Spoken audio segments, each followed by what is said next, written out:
Stanley Cup champion Darren McCarty and the golden voice of Neil Rule. Sit back and relax. It's time for your daily dose of Big D energy.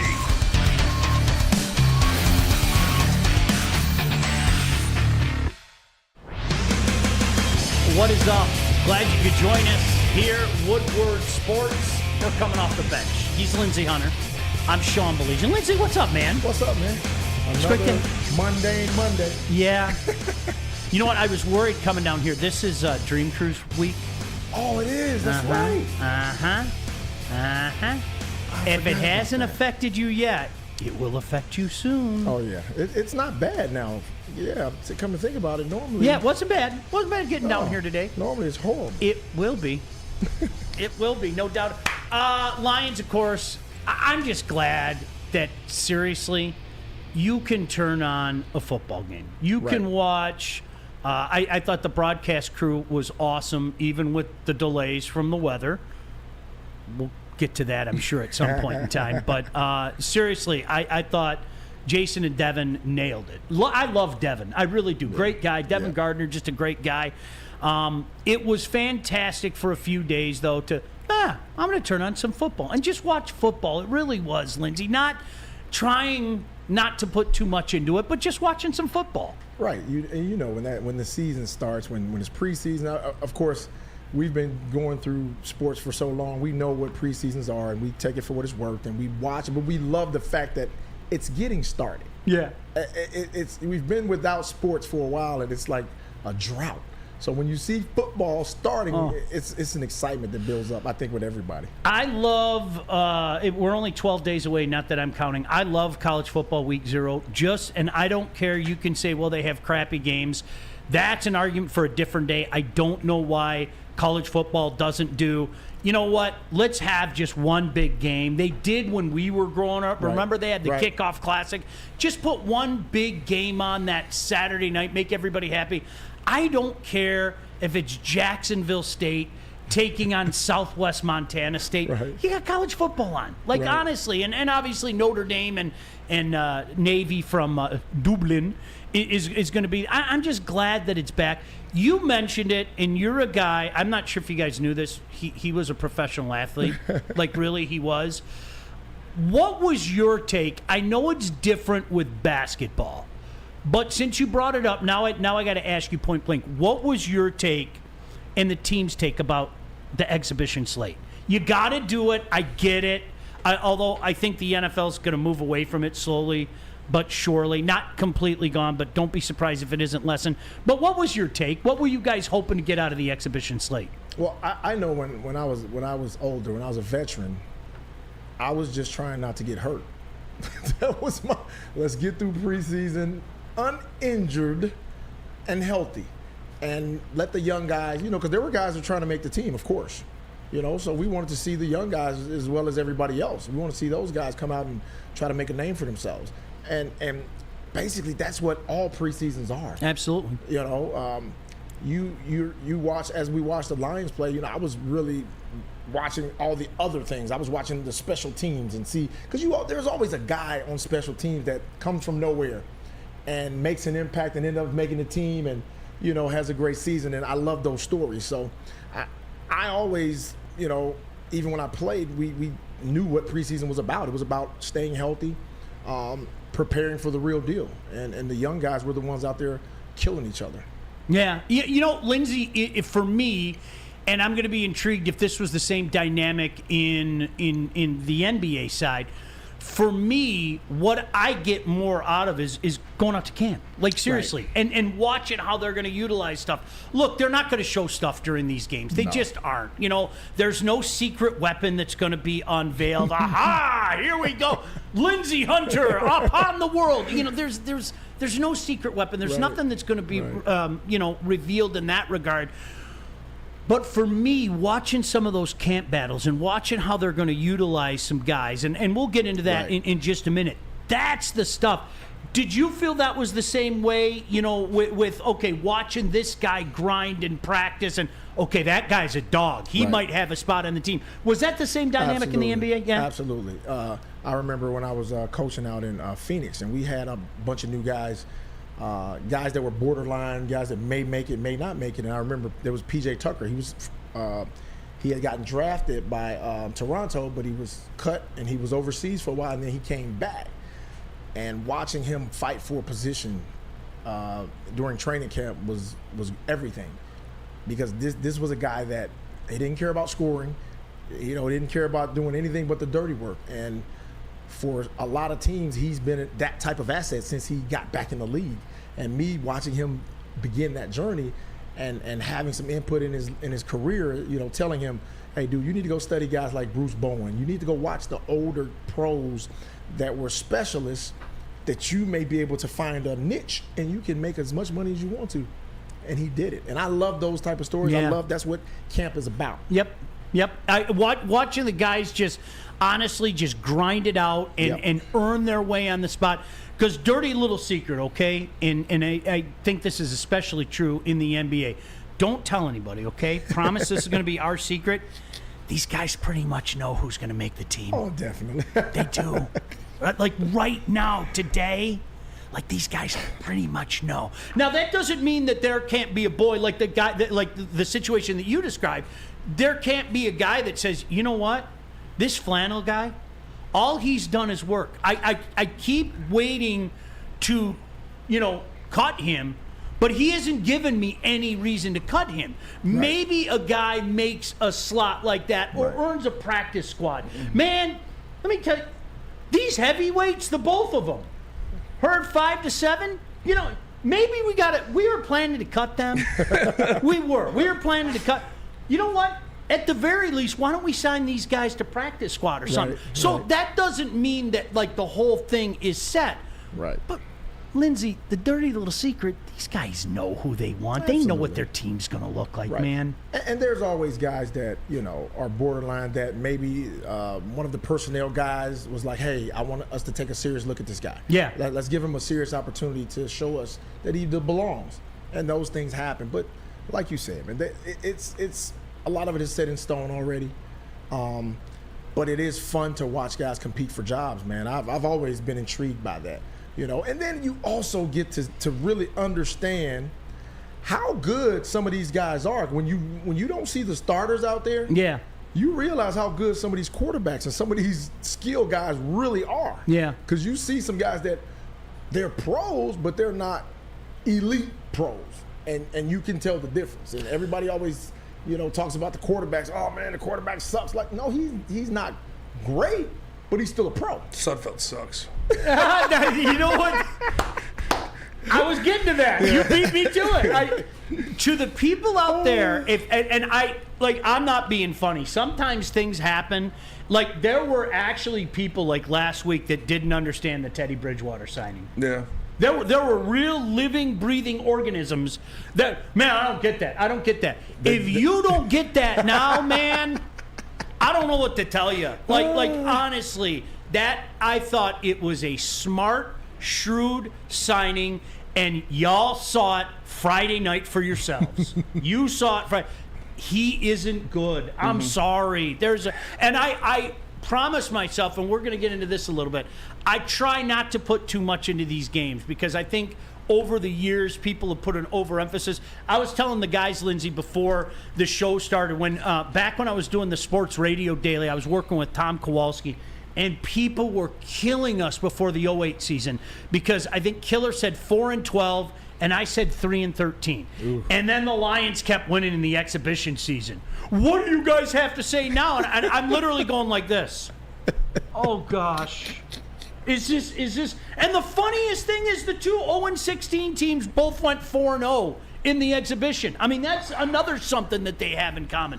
So there's a fine line between not putting too much into it, but having to take some stock in it. And right. I'm trying not to pick and choose when I do that. But to your point, Spence, boy, he's not good. There. Yeah. He's not good. Yeah. I thank you for Teddy Bridgewater. I'm serious. Thanks. I'm intrigued. And that's Drago in the Woodward Sports Chat says Spencer was one of them. Set on the heavyweights. He wasn't impressed, and it did nothing for him.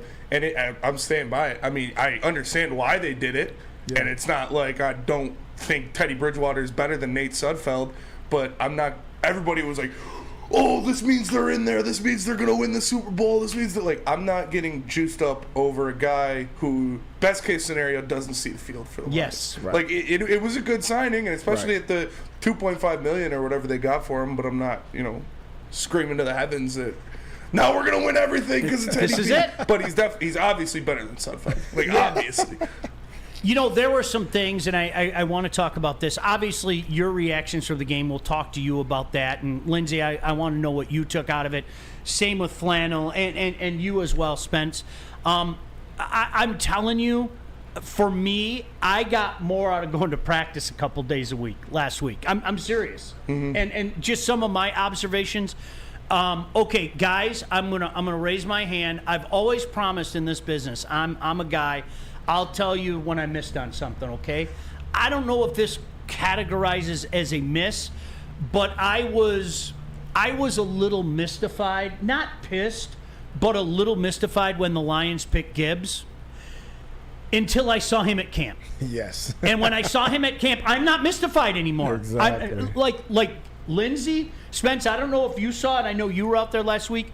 Lindsey, the way they are going to use this guy is magical. Yeah. It is everywhere. Yes. You're going to see him out of the backfield. You're going to see him in the slot. You're going to see him line up at wide receiver, I'm telling you. And this goes back to a conversation you and I had a couple weeks ago. A lot of us have to get our minds completely away from RB1, RB2, RB3. That shit is done. Right. Mm-hmm. It's done. Like this is a different league now, man. One game, circumstances may call for Lindsey Hunter to be the guy. Right. He's going to get the 15 to 20 touches, and Flannel's only going to get 3-4 touches. In the next game, the different circumstances hey, it's Flannel's show. Flannel, this is on you. And Flannel, if you can't get it done, we're gonna start giving Spencer the looks in the third quarter. The power back. It's different now. I mean, football's just different now, and I think we're stuck in the rut of watching it for so many years. So, with that being said, now I want to say again, I wasn't anti-Gibbs as much as I was. To do that there, what am I missing? Well, guess what? They filled in the pieces now. Mm-hmm. This guy, you know what you could call his position? Weapon. Yeah. That's Jahmyr. Jahmyr Gibbs, his position is weapon. Right? I mean, you saw the same thing, I'm guessing, Spence? Oh, yeah. He was all over the place, like you said, lining up in the slot, out wide, in the backfield. You have him and David Montgomery on the field at the same time for multiple plays. They're going to use him a lot. Like our good friend Joik Bell would say, multiple weapons. Yes. They got him out there, and he's going to make some things happen. Gosh, that takes me back. So I don't know if you know the backstory. So it was like the 05 Lions. That's when they had the wide receivers. Mm-hmm. And they drafted Mike Williams, and I hated the Mike Williams draft choice from second one. And it wasn't because of Mike Williams, the player. It was Mike Williams and all the stuff that I had heard about him, and then we saw it up close and personal here. And everybody was talking about the Lions' weapons. And I said, until they show they can be weapons, I'm not using the word weapons. So I started calling them weapons. Yeah. Like, literally. I don't want to hear about no damn weapons.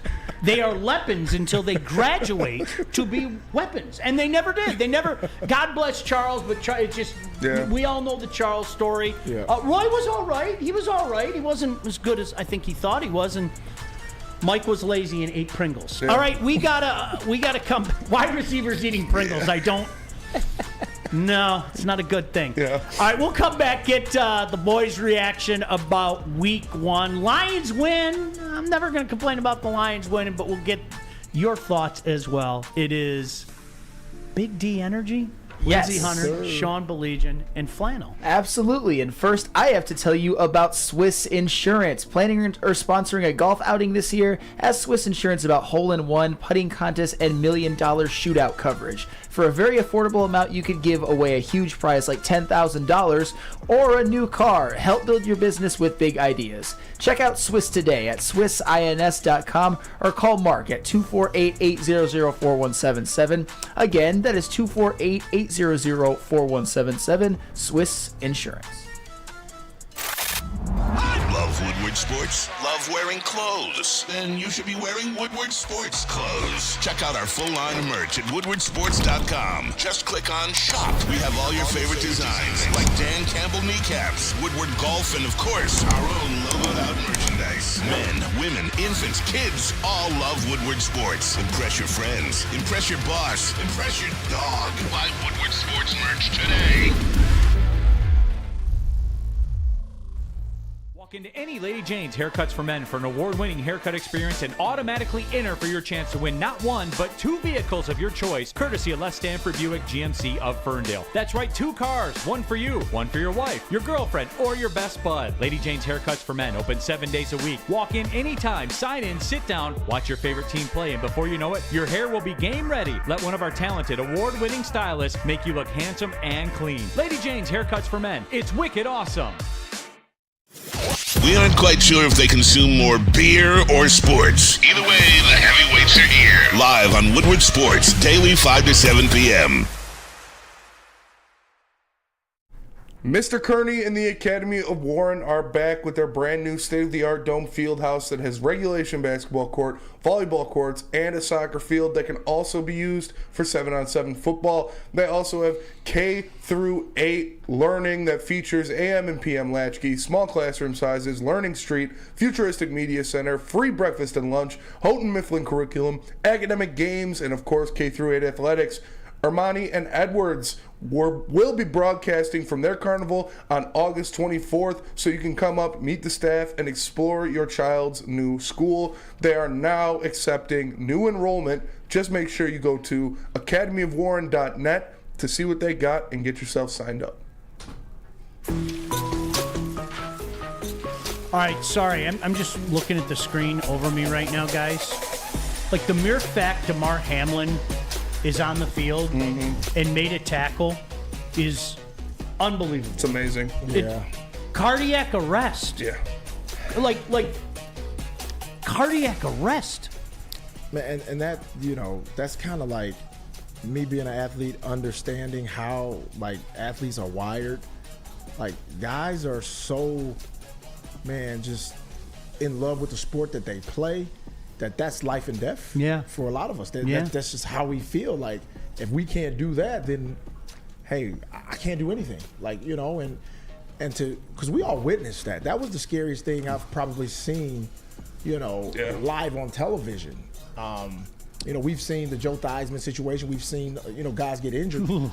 But you remember that? Like the Kevin Ware, was it, for Louisville in the tournament? Yeah. Yes, we saw that. Do you know what the telltale sign for me is, Linz? And you can relate to this. When I watch other professional athletes react at what happens. Yes. That's always the most, like you brought up Theismann, and Joe Theismann, look it up for the young people out there. Yeah, they Lawrence Taylor immediately going like this was like, okay, something's bad.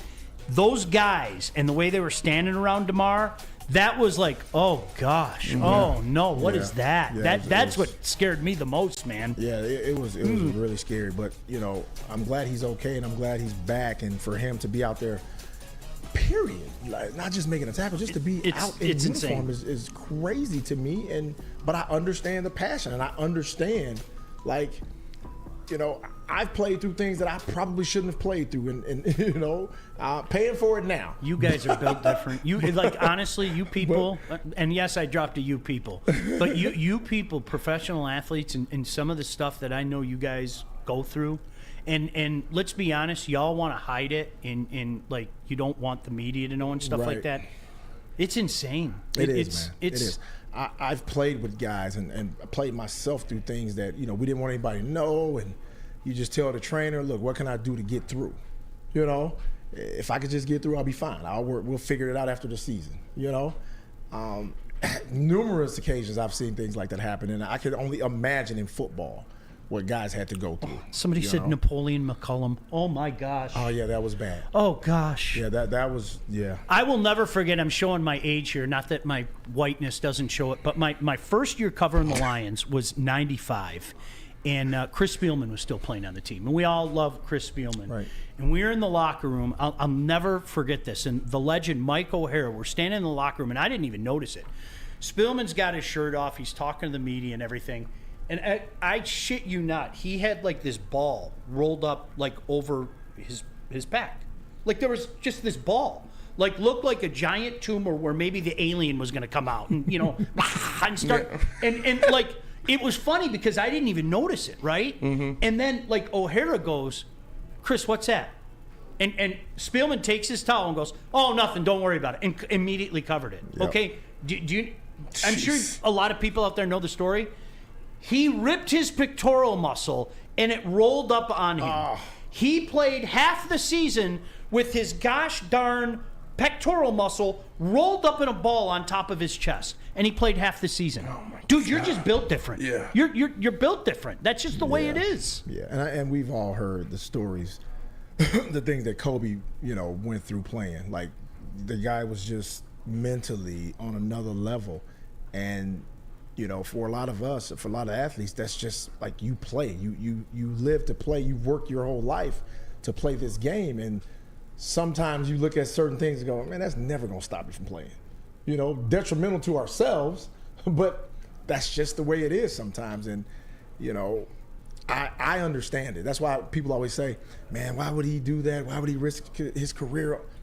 Man, sometimes you just do this is what I do. Like, I'm going to play regardless. I know I shouldn't play probably under normal circumstances, but I'm going to play. Man ripped his Achilles in a game and went out there and hit 2 free throws. Just so if he was okay, he could come back in. What the? Yeah. Dude, Klay Thompson tore his ACL, remember, against Toronto. Went in the locker room. They showed him in the back jogging and was trying to come back in the game. Yeah. Like, dude, these dudes, man, it's just a different mentality, especially when you're right in the midst of it, and especially in like a championship series. Like, dude, there's nothing that's going to stop somebody from playing in the championship. No, there's nothing going to stop. I'll never, it didn't turn out the way that we wanted in '88, but right. Zeke playing on that angle, I mean, I was in pain sitting on my couch. Yeah. As he's trying to hobble back down the court. Are you serious? Like, no, thank you. Oh, it's just a turf toe. You ever have a turf toe? Yeah. Holy garbage. What'd you guys take from the game? I mean, we got to do it, and obviously we'll look at some of your comments as well. What did you guys take from this game? I mean, the good news is the Lions won, because if you remember last year, the Lions lost the first exhibition game, and Twitter was strewn with same old Lions, and I was literally banging my head against the wall. It's an exhibition game. Like, knock it the frick off. Yeah.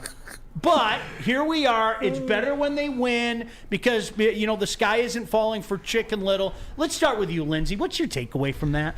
Well, I mean, of course, the personnel dictates a lot. So I try not to get focused on the personnel as much as how they play, how they line guys up. I love watching the rookies. Gibbs was impressive. I just like his pop.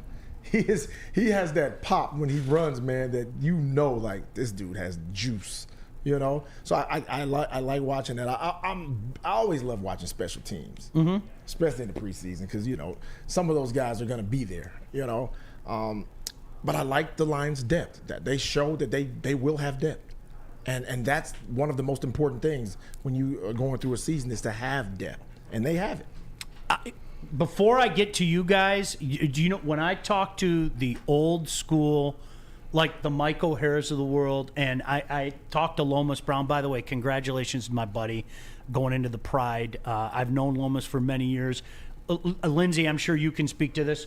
One of the kindest, most genuine human beings you'll ever meet. Great dude. Period. End of story. So I couldn't be happier for him. But I talked to him Friday afternoon, and the D word is something that people are throwing around, like you are. Depth. Yes. And in years gone by, and for those of us that are old enough to remember the hype going into 92 before some guy named Jim Harbaugh ripped our heart out in week 1 throwing a touchdown on the last play of the game. Whatever happened to that Harbaugh? But seriously, Harbaugh to Waddle the last play of the game in Chicago, and people wonder why I hate the Bears. Let me say it, fuck the Bears. But listen, fuck the Bears. Let me get that out of the way. But you know what? Even Lomas said. Lomas goes, Sean, we were loaded. You look at our offensive line. You look at Barry. You have Herman Moore, who's on the cusp of something special. You have Brett Perriman. You know, we had at the time, the guy that we thought, wow, Eric Kramer, look what he did last year. But dig a little deeper, and there wasn't that depth behind it. If there was an injury or two, we were rocked. And what Brad Holmes has done, and with all due respect to Dan Campbell, okay, I hope that every single human being takes this in its proper context. For everything that Dan Campbell has done and done right, my humble opinion is I don't think Brad Holmes gets enough credit. I think everybody wants to talk about Dan Campbell, and I get it. I'm not saying you're wrong, but at the same time, both things can be true. Exactly. Dan Campbell deserves a hell of a lot of credit. Brad Holmes deserves every bit as much for building this roster and the depth that you talk about. Absolutely. I mean, we've talked about everybody was kind of questioning this draft because of drafting a running back, and you don't do that early in the draft. He did it before when he was with the Rams. Yeah. Yep. That worked out pretty good. That running back was good for years, you know. So trust the guy, and he's done a hell of a job. He's turned the perception of the Lions front office from negative to, hey, they actually have a process now. 100%. Yep. Spence, what jumped out to you? Yeah, well, I mean, the big things were obviously the rookies. You love seeing the rookies going out there and those guys get actually playing time. Jack Campbell looked great. He was making a lot of plays. Brian Branch was flying around, and Branch. Good call. He's got a real possibility to be a starter on this team. And again, with the depth, when I look at guys like we saw both the Okwaras in the fourth quarter of the first preseason game, like that speaks to the depth right there. You got a guy in Romeo Okwara who's got a 10-sack season on his resume, and he's getting fourth quarter snaps in the first preseason game. Right. So like that defensive line is going to be a problem. Yeah. All right, Flannel, I'm waiting. Yeah, no, you guys kind of took the ones that I was thinking about. You mentioned some depth at the maybe the edge rusher position. What about the wide receiver position? I know a couple coming out of camp. I haven't heard that many positive things about Antoine Green. He's been one that's considered maybe a little bit of a camp disappointment. He played a hell of a game. So did Chase Cota. I don't know if Chase Cota is going to be on the team, but still, it was nice to see that. And then what about Maurice Alexander? I don't think Maurice Alexander is the kind of guy that would make the team based on his wide receiver merits alone. But that punt return, if he can do that just once during the regular season, then he's a net positive. If this would have been a regular season punt return, it would have been one of the plays of the week. Yeah. So we're looking at the wide receiver depth. It may not be a position that some people might question on this team, especially with Jamison Williams out for the first 6 games. But I think there's more depth than people maybe anticipate. And maybe this is a little bit too soon to say this, but is Denzel Mims maybe seeing some footsteps? Maybe he's a guy that might be the odd man out. I don't know, but a couple guys really showed out that I didn't really expect to. Somebody brought it up in chat. You want to talk about depth? It's amazing. You've got Okwara, right? Who did what he did and might not make the team. Yeah. Right? I mean, that's the crazy thing about it. So, you know, again, and let me be crystal clear. I don't want to say that people were dogging Holmes. Nobody was dogging Holmes, so to speak. Maybe for the draft a little bit. Come on, if we can be honest, maybe there's some people that were dogging him a little bit for this past draft. But it seems to me, and maybe I'm wrong, Lindsey, my perception is Campbell seems to get this much credit, and maybe Brad gets this much credit. That's just kind of my perception about things. But what do I know? Can we talk about J-Mo when we come back? We can definitely talk about J-Mo. I want to talk about J-Mo when we come back. But let's talk to Spencer first. First, let me tell you guys about Randy Wise because, of course, it's a Monday. So how would you like to see famous athletes like Jim Harbaugh, Darren McCarty, and Braylon Edwards play golf with average Joes? Thanks to Randy Wise Automotive and Woodward Sports, you'll be able to do just that. It's the Randy Wise Celebrity Golf Tour. Make the wise choice and pay attention to Woodward Sports for more information soon. You know we already dropped the Harbaugh video and there are more to come, so make sure you stay tuned for the Randy Wise Celebrity Golf Tour. Can't get enough Woodward Sports content? Head over to woodwardsports.com right now for up-to-date sports articles and great entertainment news. We have the best writers, bloggers, and coverage all at your fingertips. Head to woodwardsports.com right now to experience all Woodward Sports has to offer. By now you know me, Christina Schnarri, as the obvious choice in real estate. And you know my website, soldchristina.com. as your #1 resource for buying or selling your home. Myself, along with my amazing staff, pride ourselves on making your home buying and selling experience a relaxing and easy one. Come see why we are the obvious choice. Christina Gennari at soldchristina.com, the obvious choice in real estate. Woodward Avenue, the first paved road in America. Woodward Sports, the first sports network born in Detroit and made for Detroit. How would you like to win a $100K Vegas getaway? Take your closest friends and live it up in the city that never sleeps.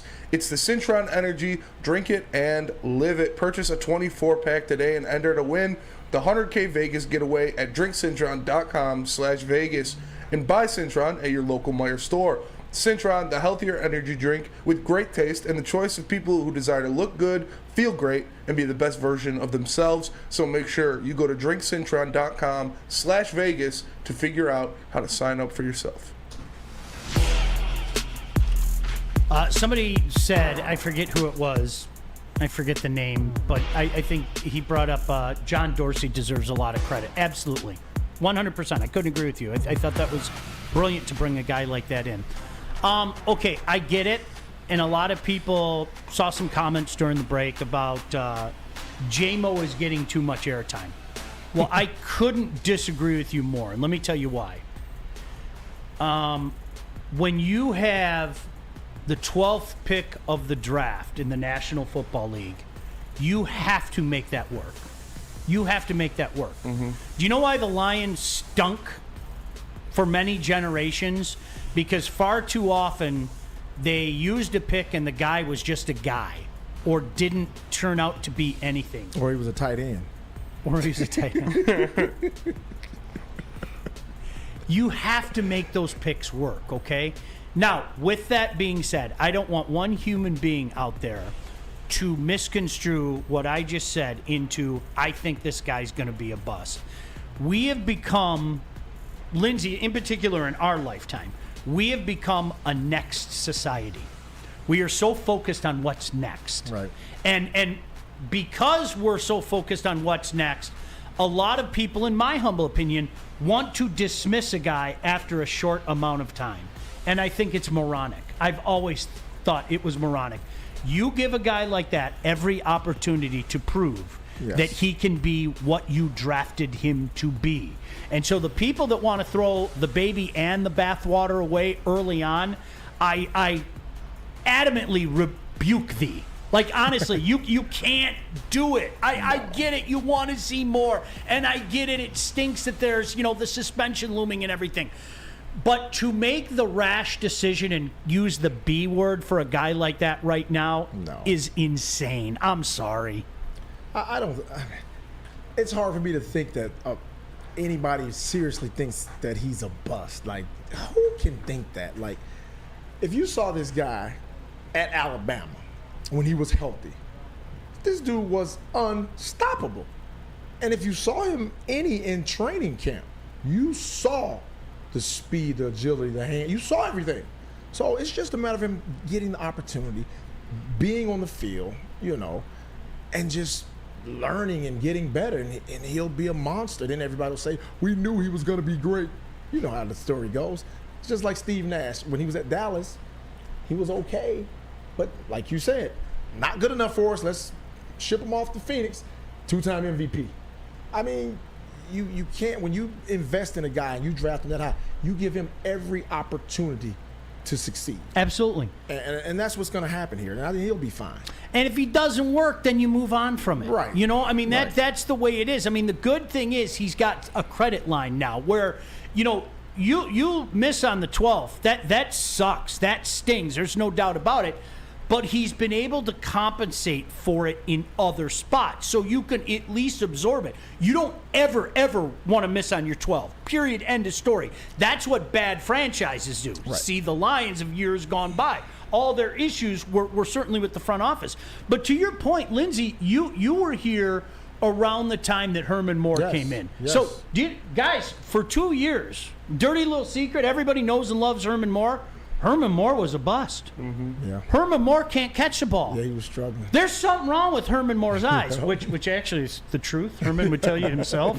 He needed contacts. But true story. But I mean that's what people said. Herman Moore turned into one of the best wide receivers that we've seen in Detroit Lions uniform. I mean, honestly, and one of the classiest guys out there. So I'm not going to sit here and turn a molehill into a mountain or anything like that. But if you're sick of it, there's a reason why. He's the 12th pick. I mean, you got to make those hit, man. You just do. And I'm reading some of the comments. Someone said that he couldn't get separation, can't get up. Dude, who was throwing? It looked like I was throwing the ball. I was the quarterback out there. You know what I'm saying? And he was underthrown twice badly. They were interceptions.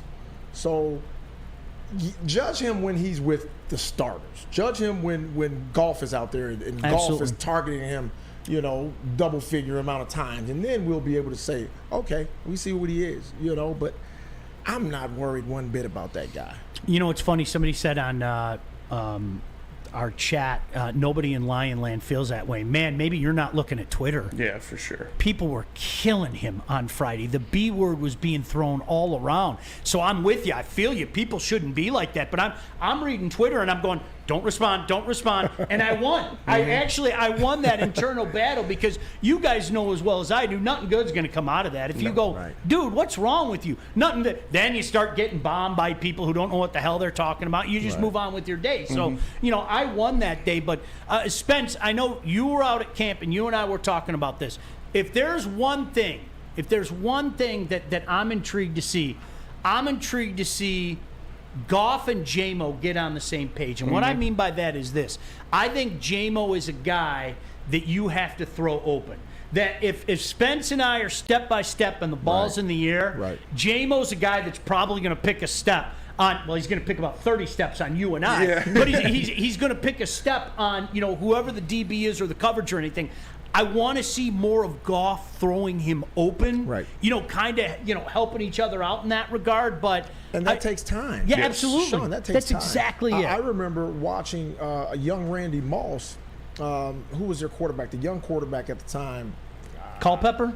Dante Culpepper. And he went over to the sideline and he was telling Culpepper, I'm open, just throw it. And, as a quarterback, a young quarterback at that, you're like, no, you weren't open.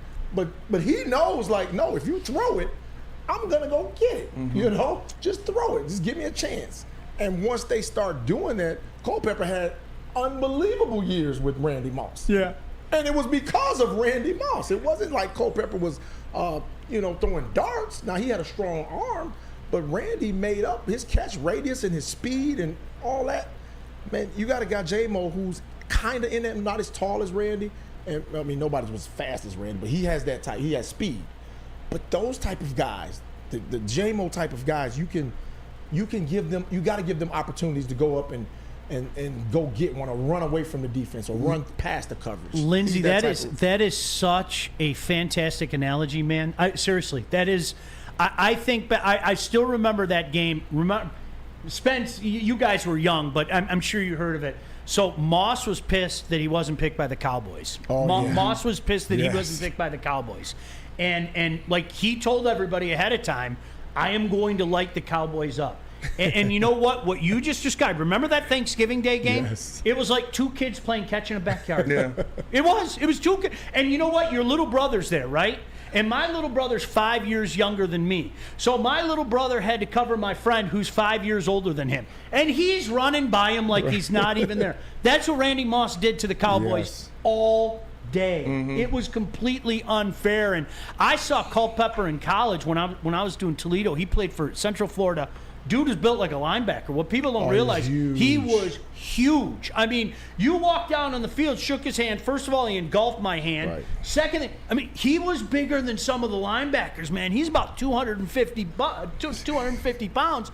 But to your point, Linz, you know what? When he and Moss got on the same page, it was over. It was prolific. It was something to watch. And so people are jumping to conclusions. No, he's not. I told you he's not Randy Moss. There's only one Randy Moss. The GOAT. What I'm saying, right? The second GOAT. He's the GOAT. No, second. Jerry Rice will always be the GOAT. I agree. I agree. So we're showing our age, Spence. Right? We're showing our age. I'm saying that with a guy with the speed that he has, you have to give him opportunities downfield. Yeah. You have to give him opportunities to see if he can outrun coverage. That's simply what I'm saying. People who's say, well, he's not Randy Moss. That's how I see it with like what Tua did last year with Tyreek Hill and Jalen Waddle. Like he wasn't as comfortable when it started, and he wasn't getting it, and Tyreek had to come back to some. But then when he got comfortable with him after more games, he was making those throws, throwing it out there for him to go get it. Exactly. So, Same thing. Now, Same you know thing. what? And it's interesting. Somebody said that's a great analogy. That's one of a Hall of Famer. But, dude, it's not that deep. A quarterback and a wide receiver have to get on the same page. The quarterback's strengths may not match the wide receiver's strengths and vice versa. That doesn't mean that they can't work together. Exactly. And that's the point that Lindsey's bringing up is Dante Culpepper wasn't exactly known as a guy that had the rocket arm that was going to throw you open and hit you on the deep ball. However, he's got a guy in Randy Moss at his disposal, and all of a sudden, he sat back there like the Mad Bomber. And if you remember, when Culpepper went down, it was Randall Cunningham. Randall Cunningham was done. His career that was one of the most prolific offenses I've ever seen. Randall Cunningham had blown out the knee, and his best days are behind him. Randall would sit back there like a video game. I mean, that offense was that sick in '98. And, I mean, that's what Randy Moss can bring to the table. And, again, I don't think Lindsey or me or either of these guys are saying J-Mo can become the next Randy Moss. No. Think about the circumstances that this guy's game maybe doesn't fit exactly with what Goff's strengths are, but if you guys get on the same page, they can complement each other. That's it. They just have to learn to work together. Learn, I watch receivers that probably aren't Hall of Fame caliber, but they become really great at a certain thing with a certain quarterback. Like, they get on the same page with certain things, and, like you watch receivers, the back shoulder throw. I mean, you have to work at that. That just doesn't happen. Yeah. Yeah. I laugh. I hate to go back in the Wayback Machine for a second. I know we got a break. I'm sorry, guys. Michael Irvin, unbelievable at the University of Miami, went to the Dallas Cowboys. He and Troy Aikman, to put it mildly, were not on the same page. Right. Yeah. They even brought in his college quarterback, Steve Walsh from Miami. Do you know what people said? And you'll remember this. You know what people said about Michael Irvin early in his career? He's scared to go over the middle. Yep, they did. The toughest mother bleeper maybe ever at wide receiver. Nuts. Yeah. Wanted to play with a broken neck. And people said that about Michael Irvin. It's an adjustment. It takes time. It doesn't happen overnight. Don't worry about J-Mo. What do you got for us, Flannel? J-Mo will be fine, but Or Spencer. I got somewhere where you guys can get in this shape, so maybe you can see the field at some point. And that's Planet Fitness, because Planet Fitness is the home of the judgment-free zone, where you can work out in a non-intimidating, judgment-free atmosphere. The gym that has always been known for being clean is now cleaner than ever. You can get a full-body workout in 30 minutes in a 30-minute circuit, and all memberships include fitness training. You get all of that for just $10 a month, or you can upgrade to the Black Card for $24.99 and get the use of all the amenities. So make sure you join in club or online at planetfitness.com. It's Planet Fitness, where your fitness is essential. We don't like to brag that we are the toughest sports network in Detroit, but we do have a guy named Darren McCarty on our side. Woodward Sports. At work and at home, we're there with smarter security solutions. Featuring complete automation with customized alerts and more. For over 90 years, we've been the company that's been counted on to protect what matters most, all with personalized service and care. Right now, for a limited time, receive a free video device plus free installation with a new home system. Guardian Alarm. We protect Michigan. A ton of fun, a ton of sports, and a ton of man-meat. Welcome to the Woodward Heavyweights, live daily 5 to 7 p.m. on Woodward Sports.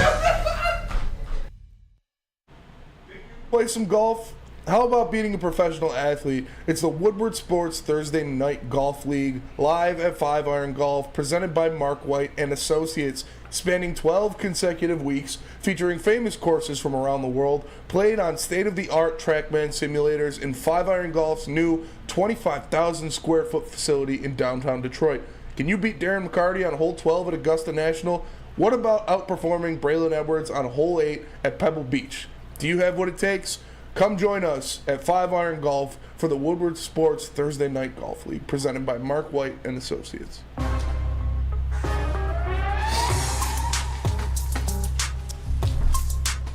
Somebody said, all I remember is Michael Irvin's fades. Yeah, sure. Anyway, yeah. Gosh, that guy was tough as nails, man. I could still see him going over the middle, catching the ball, and somehow he always found that seam, Lindsey. He always found that seam, and then he'd gallop, and tough guy. He caught a lot of those passes too, but man, don't believe me, just look it up. Michael Irvin's one of the toughest guys out there, and it's funny how people say, you know, you get a rap. I mean, I was Joey Harrington, sorry, Lord forgive me. Matthew Stafford. Guys, China Doll. Remember China Doll? Mm-hmm. Hated it with everything inside of him. Hated it with everything inside of it. That guy, I don't think Matthew Stafford has to prove to anybody how tough he is, right? Right. Early in his career, everybody called him China Doll, and he took that personally. And that Browns drive in his rookie year where he had a separated shoulder and he still goes out there and throws the game-winning touchdown. Right. Boy, we've come a long way from that, right? Mm-hmm. It was kind of funny. I was there with my son, and the place went nuts. It's crazy, right? And you kind of caught yourself for just a second going, hey, this is great. Our 2-win team beat their 2-win team. Yeah. Woo! Greatest day ever! Yeah, we've come a long way from that, haven't we? Thank the good Lord there. You mentioned Brian Branch. Have we mentioned Jack Campbell? I think that's a dude bit, that, yeah. I think that's a dude that needs a little love as well. Oh, huh? for sure. They both played great. Obviously, Brian Branch made that play on Cole Beasley when Cole Beasley was doing that out route in the flat, and he just didn't give him a step, came through, top speed, put him in the ground. Jack Campbell is making great plays in the run game, a lot of solo tackles. Those are two guys who you could see starting as rookies on this defense. I need to see that. I think I told you guys the last time I was here, and I'm going to say it again. I wish I could lie to you and say that everything is magical and I can put my worries away. I don't know about you guys. I'll just speak for me. My concern over the Lions' run defense is real, and the only thing that can fix it, you can talk to me until you're Honolulu blue in the face. The only thing that's going to fix that for me is to see it. Like, seriously, I'm just telling you right now. I know I'll probably get, you're dumb, look what he did in the offseason, all of that stuff. Fine, that's great.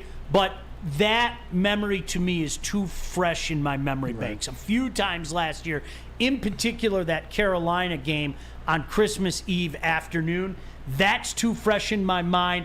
I hope that what you said, Spenny, is part of the resolution of that. But honestly, for me, Lindsey, that run defense, I'm not just going to say, I believe it's fixed. That's going to be a show me type of situation. Right. And that's rightfully so. You have to, regardless of the moves you make in the offseason, it has to show on the field. And we all are, speculating right now, saying, oh, it's better. But like you said, we have to see it. Where is the proof? I think it'll be better just because I don't think they'll ever, I think that was just I don't know what that was. That was just a fluke giving up that many yards. I hope so. I think that was a fluke. Now, they were bad, but that was a fluke. It didn't happen again after that. They got, it didn't last better. The last 8 or 9 games, they were much better. But, yeah, I think they'll be better, man. I want the Lions fans to jump on the Super Bowl train. I think they should be rooting to get to the Super Bowl, but I don't think they're, nobody has enough kahunas to do it. I don't know. We saw this over the weekend. Some Lions fans are thinking Super Bowl already. There you go. Who's that guy? That is Reddit user Alex Genfar. Let's go, Alex. He's a believer. That's something. You notice how the 2024 isn't bolded? So that part, in case it doesn't have, you can change that. Listen, I'm not going to go off on the guy or anybody that's thinking that. I'm serious. I'm not. Because you know what, Lindsey, the 2004 Detroit Pistons are an example. I think in our mind, we think that it's a series of steps, right? Because that's how, like, I always go back to the Pistons before you were here. First, it was we can't beat Neek. Then we can't beat Bird. Right. Then we can't beat the Lakers. Then they won 2 championships. I think everybody thought in 2004, even after they brought Sheed in, I think people thought, well, we'll take the next step this year, but I don't know, that Laker team, they have mercenaries, and they brought in the Glove, and they brought in Malone, and maybe next year will be our year. It doesn't have to follow the sequential order, man. It doesn't. I'm sorry. So is saying the Lions are going Super Bowl bound, am I willing to say that yet? No offense to you, Lindsey. I'm not willing to say that yet. But are we nuts for saying it? I think in years gone by, I would have told you were. Right now, I'm not going to tell you are. I'm not going to tell you are right now. Well, see, Sean, you guys you've been here through the worst of the worst. You've seen. They've tortured me. You've seen every situation that has happened to the Lions, good, bad, or indifferent. So I get it. But this is my thing. Like, what is it going to hurt to root for your team to be in the Super Bowl? Like, it's never happened. So what do you have to lose? Look at the Dallas Cowboys. Those jerks think every year they're going to the Super Bowl. I have to put up with them every single year. Oh, this is our year. It's never their year. They say it every single time. Such a good bit. It really I is a good hate bit. them with a passion. Yeah. And I love the fact when we beat the hell out of them, I get on social media and I gloat like crazy. But they do it every year. Lions, join in. At least you guys, I legitimately think the Lions have a legitimate shot to contend for the Super Bowl. You just watch it. Listen, you know what you brought up as well. That's another example. I think 2 ways of a team that skipped a step and the torture that the Lions have really put onto my soul. People forget, the Lions killed the Dallas Cowboys twice in the 91 season. In October, in late October, I was at that game, and in the playoff game. I mean, 38-6, right? Right. Okay, fast forward a year later, and you have Pat Summerall saying, I think we're looking at the 2 teams from the 90s, right? Fast forward a year later, the Dallas Cowboys are absolutely untouchable. Yes. Smoke everybody in the playoffs, come back into Detroit, smoke the Lions a year later, and go win 3 of the next 4 Super Bowls. Yes. So talk about a team, to your point. Okay, the next step is to maybe win a playoff game. Well, screw the next step. Exactly. Who says anything? There has to be a step, right? If these teams ready to compete, they're going to go out there and compete. Exactly, and that's how I look at it. I don't care about, we're trying to take the next step. Yeah. If your team is good enough, and of course things have to happen in order for you to get there, but if your team is good enough, screw the next steps. We're going for it all. Yeah. Like, I mean, and I can always, think back to when we were competing for it and nobody really gave us a chance. Like, nobody thought we were going to win the championship, but us. We were the only people. It's a true story. Yeah, it is. It's a true story. We're the only idiots that had enough confidence to think that we could win it all, like regardless to who we were playing. But everybody else was like, I don't know. I mean, even my own family members was like, hey, man, y'all got to play the Lakers. Yeah. Man, fuck the Lakers. We're better than the Lakers. You know what I'm saying? But everybody was thinking like, oh, we got to, the next step in here. No. If you're good enough to compete, all you have to do is believe and lay it on the line and see what happens. Show me you're better than me. Listen, Lindsey, I'm going to get your back here. I firmly believe that people in mass didn't start to think that this team was going to win the NBA title until Game 3 when the series came back here. And do you know when no offense, don't hit me for this. Do you know the first time that it hit me? When, believe it or not, when they won Game 2, when the Lakers won Game 2, barely, because it was a miracle shot from Kobe at the end, and I remember thinking to myself, if that's the Lakers' best shot, and they had to use a miracle shot, and it was, if you remember, like it was yesterday, they're fucked. Yeah. Like I mean, I remember plain as day going, Okay, if that's the Lakers' counterpunch after getting the butts whooped in game one, and that's all they got, Pistons might win this series. That's how I knew the Lakers were going to get swept by the Nuggets this year. Everybody called me crazy. After that first game when Anthony Davis dropped 45 or whatever and they lost, I was like, okay, that's not going to happen. You got to win that game. You got to win that game. You can't win with him going off like that. You're not going to win. Dude, when watching those games, I told my son, I was like, the Lakers won't get a game. Yeah. He was like, oh, no, Dad, they're going to win one. I said, dude, people don't understand how good Denver really is. Like, they're deep, and they got that monster down low who can do everything. I made a lot of money off that series. Yeah, but my thing has always been, man, if you're good enough, just, hey, make them prove to you that they can beat you. I think, as well as the Lions, I think the team is going to have that mentality just from listening to how their approach is and listening to the coaches and everybody that's surrounding. They're going to have that approach. I think they're going to have the approach that, hey, prove to us that you can beat us. Prove to us that you're better. And that's the only thing that you ask for. And I think, if everybody gets behind them enough, hey, who knows? You know what the graduation is, too? I was having this conversation with somebody, I won't say who, at camp, and we were talking about the Thanksgiving Day game last year. And it was great. It was, you had to make the Bills, who are obviously one of the best teams out there, go beat you. To me, you know what the graduation is? When we're not looking at, golly gee, we were so close. Heck of a game. That was, that to me, that's the graduation. And I'm going to use Kansas City as an example, okay? Well, you can't expect to go in there and win. Why not? Yeah, you can. Right. Why not? Wait a second. Why not? If we're what we think we are, okay? And I think we're all on the same page. I don't hear many people saying, oh, they're doing it to you again. They're going to be 7-10. They're going to be 6-11. We're all on the same page, right? We think they're pretty good. Okay, well then why are we just handing game one to Patrick Mahomes and the Kansas City Chiefs? Why? Because of flannel.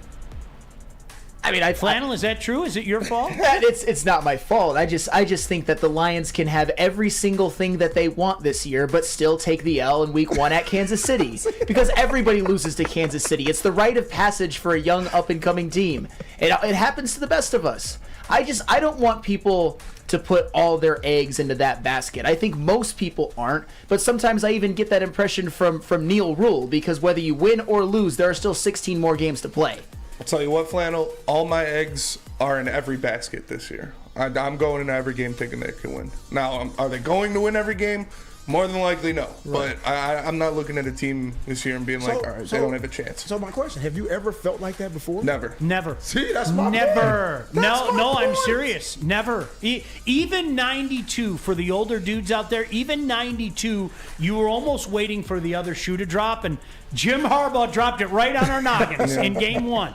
Flannel, I get your point, though. I'm going to get your back there, okay? Appreciate it. It's not the end of the season if they do lose the Chiefs. Right. Oh. It's not. I'm not going to sit back like I did in 92 and go, oh, no, here we go again. I'm not going to. But I'm not going into that game just going, well, they're going to start 0-1. Exactly. Why? No. Why are they going to start 0-1? And it's when, Patrick Mahomes goes out there, has 110 yards, 4 interceptions, and gets sacked 6 times.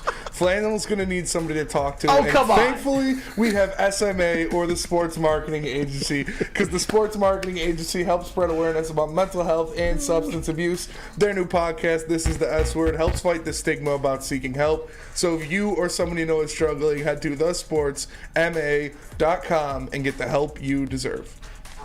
Big Boy Strawberry Fest has officially arrived, and we're here to show you the very best flavors of the season. Satisfy your sweet tooth with our deep-fried vanilla Oreos, strawberry hot fudge cake, and a slice of our classic strawberry pie. But that's not all. Cool off on a refreshing summer splash salad, or savor the flavors of our chicken Caesar wrap and strawberry bacon chicken wrap. And for breakfast lovers, don't miss out on our strawberry hotcakes or our mouth-watering red velvet waffle. Strawberry Fest is something for everyone. Celebrate the sweet season with us at Big Boy. Hey, this is Mr. Kearney, Chief Academic Officer at Academy of Warren. I want to welcome you to the brand new field house. The state-of-the-art facility has a regulation basketball court, volleyball court, soccer field. It can be used for 7-on-7 football. Our K-8 academic features AM, PM, latchkey, small classroom sizes, Learning Street, futuristic media center, free breakfast and lunch, Houghton Mifflin curriculum, academic games, K-8 athletics, and more. Enroll today at academywarren.net.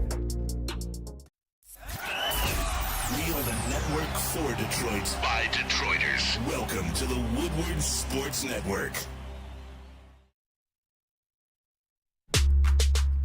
So Neil Young is in Neil Young. Neil Young. Only Oh, love man, can break your heart. my It's true. life. I'm a lot like you are. See, that's what you can sing, old man. Right? And only love can break your heart. That's true. You're kind of like a hurricane too. And I can keep going with Neil Young. Trust me. Neil Rule. Are you familiar with his work? Mm-hmm. Neil Rule wanted us to check something out. This is a surprise to me too. So Spencer, whatever you got, I'm ready for it. So this is a game Neil calls Guess the Glizzy. So one of these is his, and one of these is D-Max. And he hasn't told me. I don't even know. Dude, we know. I said that Neil's is the fully loaded one because he's bougie and he needs all the toppings and stuff like that. But also, I don't know if Neil's a ketchup on a hot dog kind of guy. I'm gonna go with Mac as the loaded one. Yeah. Mac is the loaded one. I can see Neil being snobby and going, I should put nothing but mustard on my hot dog. So we're both going with the bougie angle, Yeah, but in a different direction. That's fair. So That's is there fair. an answer to the question? I'm gonna text him right now. Oh, I gotta find that Yeah. out. Yeah, I'm going with D-Mac with the loaded and Neil with the clean cut one. You're going loaded too? Yeah, All right. D-Mac got the loaded. Flannel? I've got D-Mac with the mustard only and Neil with the loaded one. Oh. So I'm going to go with Spencer on this. It was tough. I went back and forth. Also, D-Mac, why I think D-Mac might be the just mustard is he put it under the hot dog. And that's some Canadian shit. Right? Fire some poutine in there. Whatever works. All right, now that we're on it, to me, the Detroit delicacy is a coney. Anybody that knows me, we used to make coney bets back in the day on my show. We didn't use money. I'll bet you 10 conies that the Lions cover the spread, Flannel, things like that. I'm grilling dogs in my backyard, Lindsey. What do you want on the dog? When I come over, Lindsey, what do you want on your dog? I'm a loaded guy. I want it loaded. Okay. I'm a loaded guy. All right, Flannel. I even want a few jalapenos on there. I'm not going to argue with that either. I'm not going to argue with that. Flannel? I would probably say ketchup, mustard, coney chili, and fries on the hot dog. That's what I would say. Damn. Oh, you want to like the loaded baked potato, man? Yeah, absolutely, You want fries absolutely. on his. Yes. All right, Spence. If it's just like a grill out or I'm a mustard only guy. But if there's coney chili, obviously I'll put chili, mustard, onions on it. And because I was a manager of a National Coney Island for a while. Were you? In the one in Clawson, right over there. And we used to do specialty dogs. And the Seattle dog, it's got like cream cheese, celery salt, peppers. It was really good. Cream cheese? Yeah, it was really good. I'm not going to lie to you. I love the Chicago dog. Chicago Yes. dogs. I Good do. too. I love Best. it. It's a great. best. I mean, now I'll go Coney. Coney wins, but the Chicago dog is tremendous. Every time I'm there, I find a way to get a nice Chicago dog.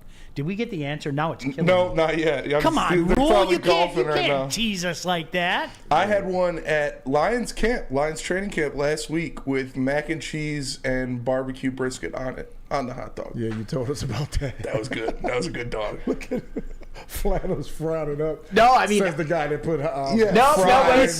wait a minute. Maybe you misinterpreted. It was actually like a voice of. It was like a jealousy face. Like that actually sounds really, really good. It was delicious. Sounds like the I was best. about to say, Yeah. Oh yeah. I know you want everything on That was a good dog. Somebody said you better have burgers and steaks or I'm not coming. I think you guys know if you've ever seen my Twitter. My boys and I like to cook a little bit. Oh, yeah. I got a couple smokers in the backyard and I learned some good old Southern barbecue and that's to me that's the best barbecue out there. Mm-hmm. So you can get that at Fairway Packing, by the way. There it is. Great. Listen, I was out there. I'm not even being a kiss ass. I was out there. They got some great meats out there, and I'm going to tell you what. If you haven't had a Wagyu yet, it's meat butter. You know, one bite, and it's like you sit back, and it's almost like you're Jasmine. A whole new world. I'm just flying on my magic carpet somewhere. I push that other guy off so I can eat the rest of his steak. Oh, yeah. And Yeah, it really is. It is absolutely amazing. The best steak I had in my life was in when I was in LA. We went to Mastro's. I don't know how it's a steakhouse. And I got Maestro. Is it Maestro? I think so. Yeah. Something like that. Maestro. And I got the Wagyu tomahawk. And that thing, dude. Oh my God, man, it was amazing. The tomahawk's like 3 steaks in one. People don't understand that. It's like 3 steaks in one. It's like, what's your taste? Okay, you can have a. See, now that we did it, did you guys see that a Detroit legend Buddy's came out with a couple new pizzas, and they had like a pulled chicken pizza, and they had this is for you, Flannel. They had like a brisket pizza. They put some brisket on there, and I'm going to tell you, it worked. It did. Like the brisket, because I'm a pepperoni guy all day. Like I really putting the brisket on there, and I even thought to myself, you could throw a little onion on there. Brisket and onion kind of combination, it worked. I was kind of surprised. I would probably try that. All right. I'm a mushroom guy on pizza. Mushrooms are my favorite pizza topping. Really? Yeah. Boy, how did we walk into this? Anytime you talk food, I'm lost, man. It's like, ooh, did somebody use the F word? So still no answer from Neil. I'm sure they're on the hole right now. Stuffing that hot dog down his throat? See, I need to know. Yeah, I need to. Everybody's chiming in, and it's funny because it seems 50-50. Lindsay and I are sitting there going, Max got the full one, yes, and it's Neil with the mustard. Yeah. So Neil's mom in the Woodward Sports chat said Neil was the fully loaded one. Oh. Did she really? So yeah, we got some inside information. All right. Yeah. Your son's a good man. If anybody knows, she would know. That's for sure. Speaking of glizzy gobblers, did anybody watch the dude? What's his name? The glizzy champ. Oh, Joey Chestnut. Did you watch that crap? So D-Mac just texted me, or he texted back in the group chat. He said his was the mustard. It was mustard and Tabasco on his. What? And he said, but I'm glad you realized that I could never make one like Neil's. So pretty. So Neil's was the fully loaded one. Wow. Lindsay, we lost. We lost. Dang. Oh, well. Come on, D-Mac. Bougie was the answer one way or the other. Yeah. So, Spence, yeah. we were right about that. Bougie was one way or the other. No, that's it's funny. So my one of my oldest friends, his mom owned a Coney Island, and we used to have some competitions amongst ourselves. And you think you're glizzy bad gobbler because competition? I put down 14 once, and the funny thing is I was like $1.85 at the time. Sick as a dog. Yeah. Sick and it was funny because like one of my buddies, like he tapped out at 10 and I was like, I'll show you. Yeah. What an ass. Yeah. I should have just quit at 10 and a half. I won. That's fair. Why do you have to be a hero, right? I'll show you. I'm going to go to 14. And then, oh, did I pay for it? Sean, Rich Diana in the Woodward Sports Chat says, Spenmo, real Spartans eat anchovies on their pizzas. I'll tell you, the best piece of pizza I've ever had in my entire life, Giorgio's Euro Slice in East Lansing. They have, it's, the pizza, but instead of tomato sauce, it's tzatziki, Euro meat, slices of tomato, and onions. It was right down the street. I lived on Gunson. It was right on Grand River on the other side of Gunson. And, oh my God! It's not there anymore? No, it still is. I'm sure there's 2 of them. All right, so text me because I guess where my daughter's going to go next week when I check her in. Giorgio's Euro Slice, man. That's what is it called? Giorgio's is the pizza place, and it's a Euro Slice of pizza. Some of the best food in East Lansing. Giorgio's, Eastside Fish Fry, obviously like Conrad's and Mena's, but oh man, I miss the food in East Lansing for sure. Yeah, you ever had Chicago style pizza? I've never had Chicago style I pizza. don't like it. I don't like it. No, Sean. Do you know what it reminds me of? Like I'm not being like it reminds me like of a pie. Like well, it's just that's the deep dish. Yeah, it's just the deep dish is good too. I can't. It's like I'm a Giordano simp. Yes, I like seriously. I'm if you give me my druthers, like we were talking about Buddy's. The most underrated pizza in town, and I'm serious when I say this, is Buddy's thin crust.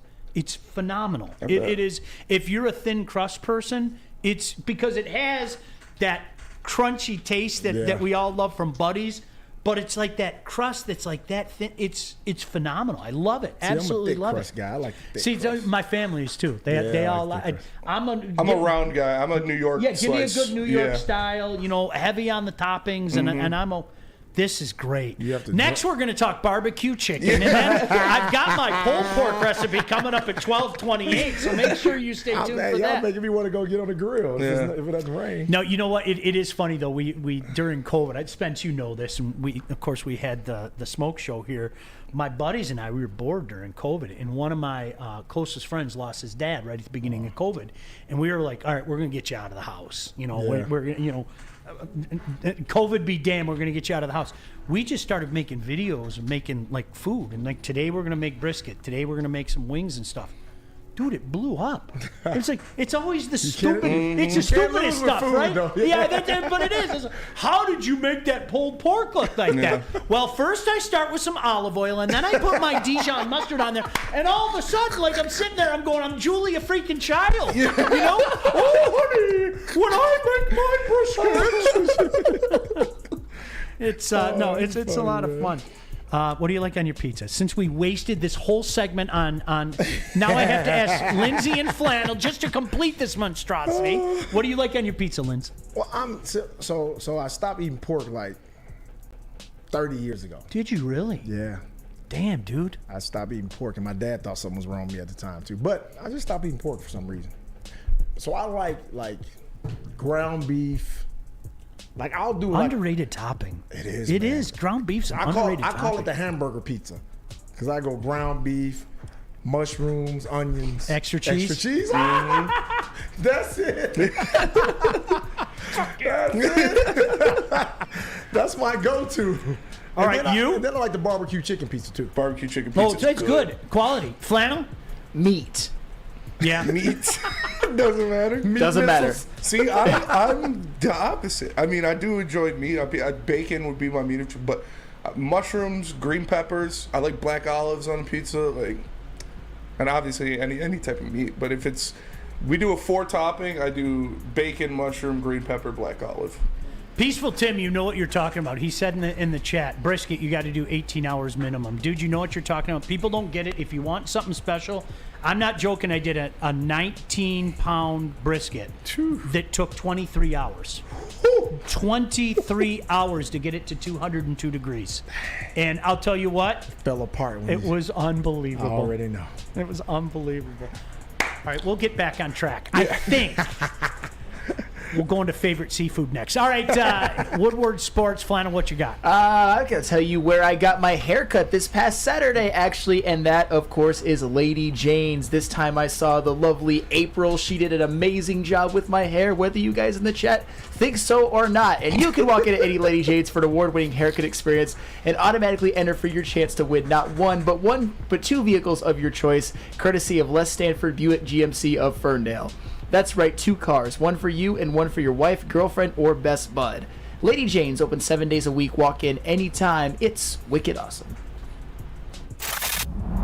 Love Woodward Sports? Love wearing clothes? Then you should be wearing Woodward Sports clothes. Check out our full line of merch at woodwardsports.com. Just click on shop. We have all your favorite designs, like Dan Campbell kneecaps, Woodward golf, and of course, our own logoed out merchandise. Men, women, infants, kids all love Woodward Sports. Impress your friends. Impress your boss. Impress your dog. Buy Woodward Sports merch today.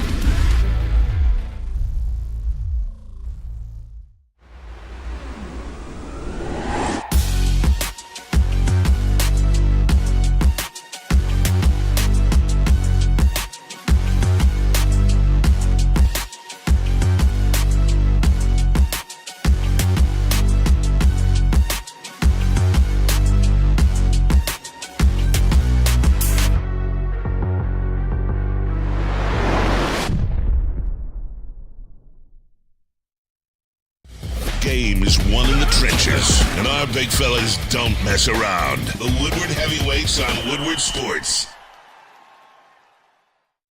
When buying or selling real estate, flexibility and control over the sales process is key. Sellers, how would you like the freedom of canceling your listing agreement at any time for any reason with no penalty? That's exactly what Mark White and Associates offers. It's called the minute-by-minute leasing agreement by Mark White and Associates. Try Mark White's risk-free minute-to-minute listing agreement today.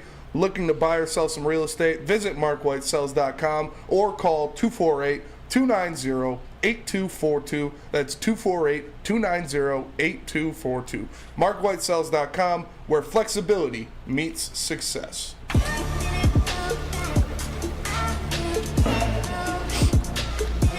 So I have a disclosure to make to all of you. I think people that have known me over the years probably know this, but this is a different audience here at Woodward Sports Now.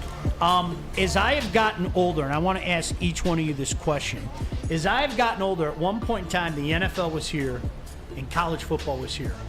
And as I've gotten older, college football keeps going like this. I still love the NFL, don't get me wrong. Right. I do. I love it. The NFL's great, especially now that I actually get to be home on Sundays, and I forgot how fun it was to sit there and, watch games and everything and smoke some meat as well. Mm-hmm. But honestly, as I've gotten older, college football's just kind of gone like this every year. Do you guys have a favorite? Gun to your head, Lindsey Hunter. College football, pro football. Which one you got? I'm going to have to go NFL. Okay. Yeah, I'm going to have to go NFL. Flannel? I got to go with college on this one. Of course. Hey, Michigan football is my favorite sport by a country mile. People ask me this, and I know. Wait, Flannel. What? Michigan football is not the sport. That's just a team. He said sport. Oh, okay. My favorite team by a country mile. You know what? I misspoke, Lindsey Hunter. Thank you for correcting me. You're on air for how many hours a week? You're gonna make one faux pas. Sue me for that. But anywho, people ask me this, and a lot of people don't like the answer. They ask me, would I take a Michigan national championship or a Super Bowl? Which one would you rather have? Michigan national championship any day of the week. Oh gosh. You hear this guy? I want him out. That's it. You hear this guy? Chad Johnson. This guy. Just forget the Lions have never won anything. Spence. You don't give a damn. Just forget the Lions and give me a championship, national championship. It's pretty close to me because like the passion of college football, how into it those guys are, how much it means to them, the actual rivalries. Like you have legitimate rivalries where you hate the other team, and one loss can ruin your season. So every week matters in college football. But the skill level of the NFL is just what gets it. Like those guys, that's the best in the world, man. And everybody is so good out there. You know what's really what made it change for me, and Lindsey, I think you can appreciate this if people don't know where Lindsey's from. So many years ago, my buddies and I decided we were going to take some tours, and we did an SEC tour. And I kid you not, okay? And I don't know how far you're from Jackson, right? Yep. Okay, I don't know how far Jackson is from Oxford. Not far. Yeah, okay. The coolest college football experience I've ever had was going to Ole Miss, and it was. I wish I could explain it to you. There's a place there called the Grove that everybody kind of and everybody, the nicest folk you could ever want to meet. Hey, and it's almost like they know. There's like a giant Y on my head that says Yankee. Hey, Yankee, I have some brisket over here. Hey, Yankee, would you like some pork? They're the nicest people in the world there, right? And they're tailgating with the fans that came down from Memphis. That was a game that we went to. And then the second you walk into that stadium, like all of a sudden, it's like they're the Exorcist. Their head turns around and they're going, F you, Memphis! Die 1,000 deaths!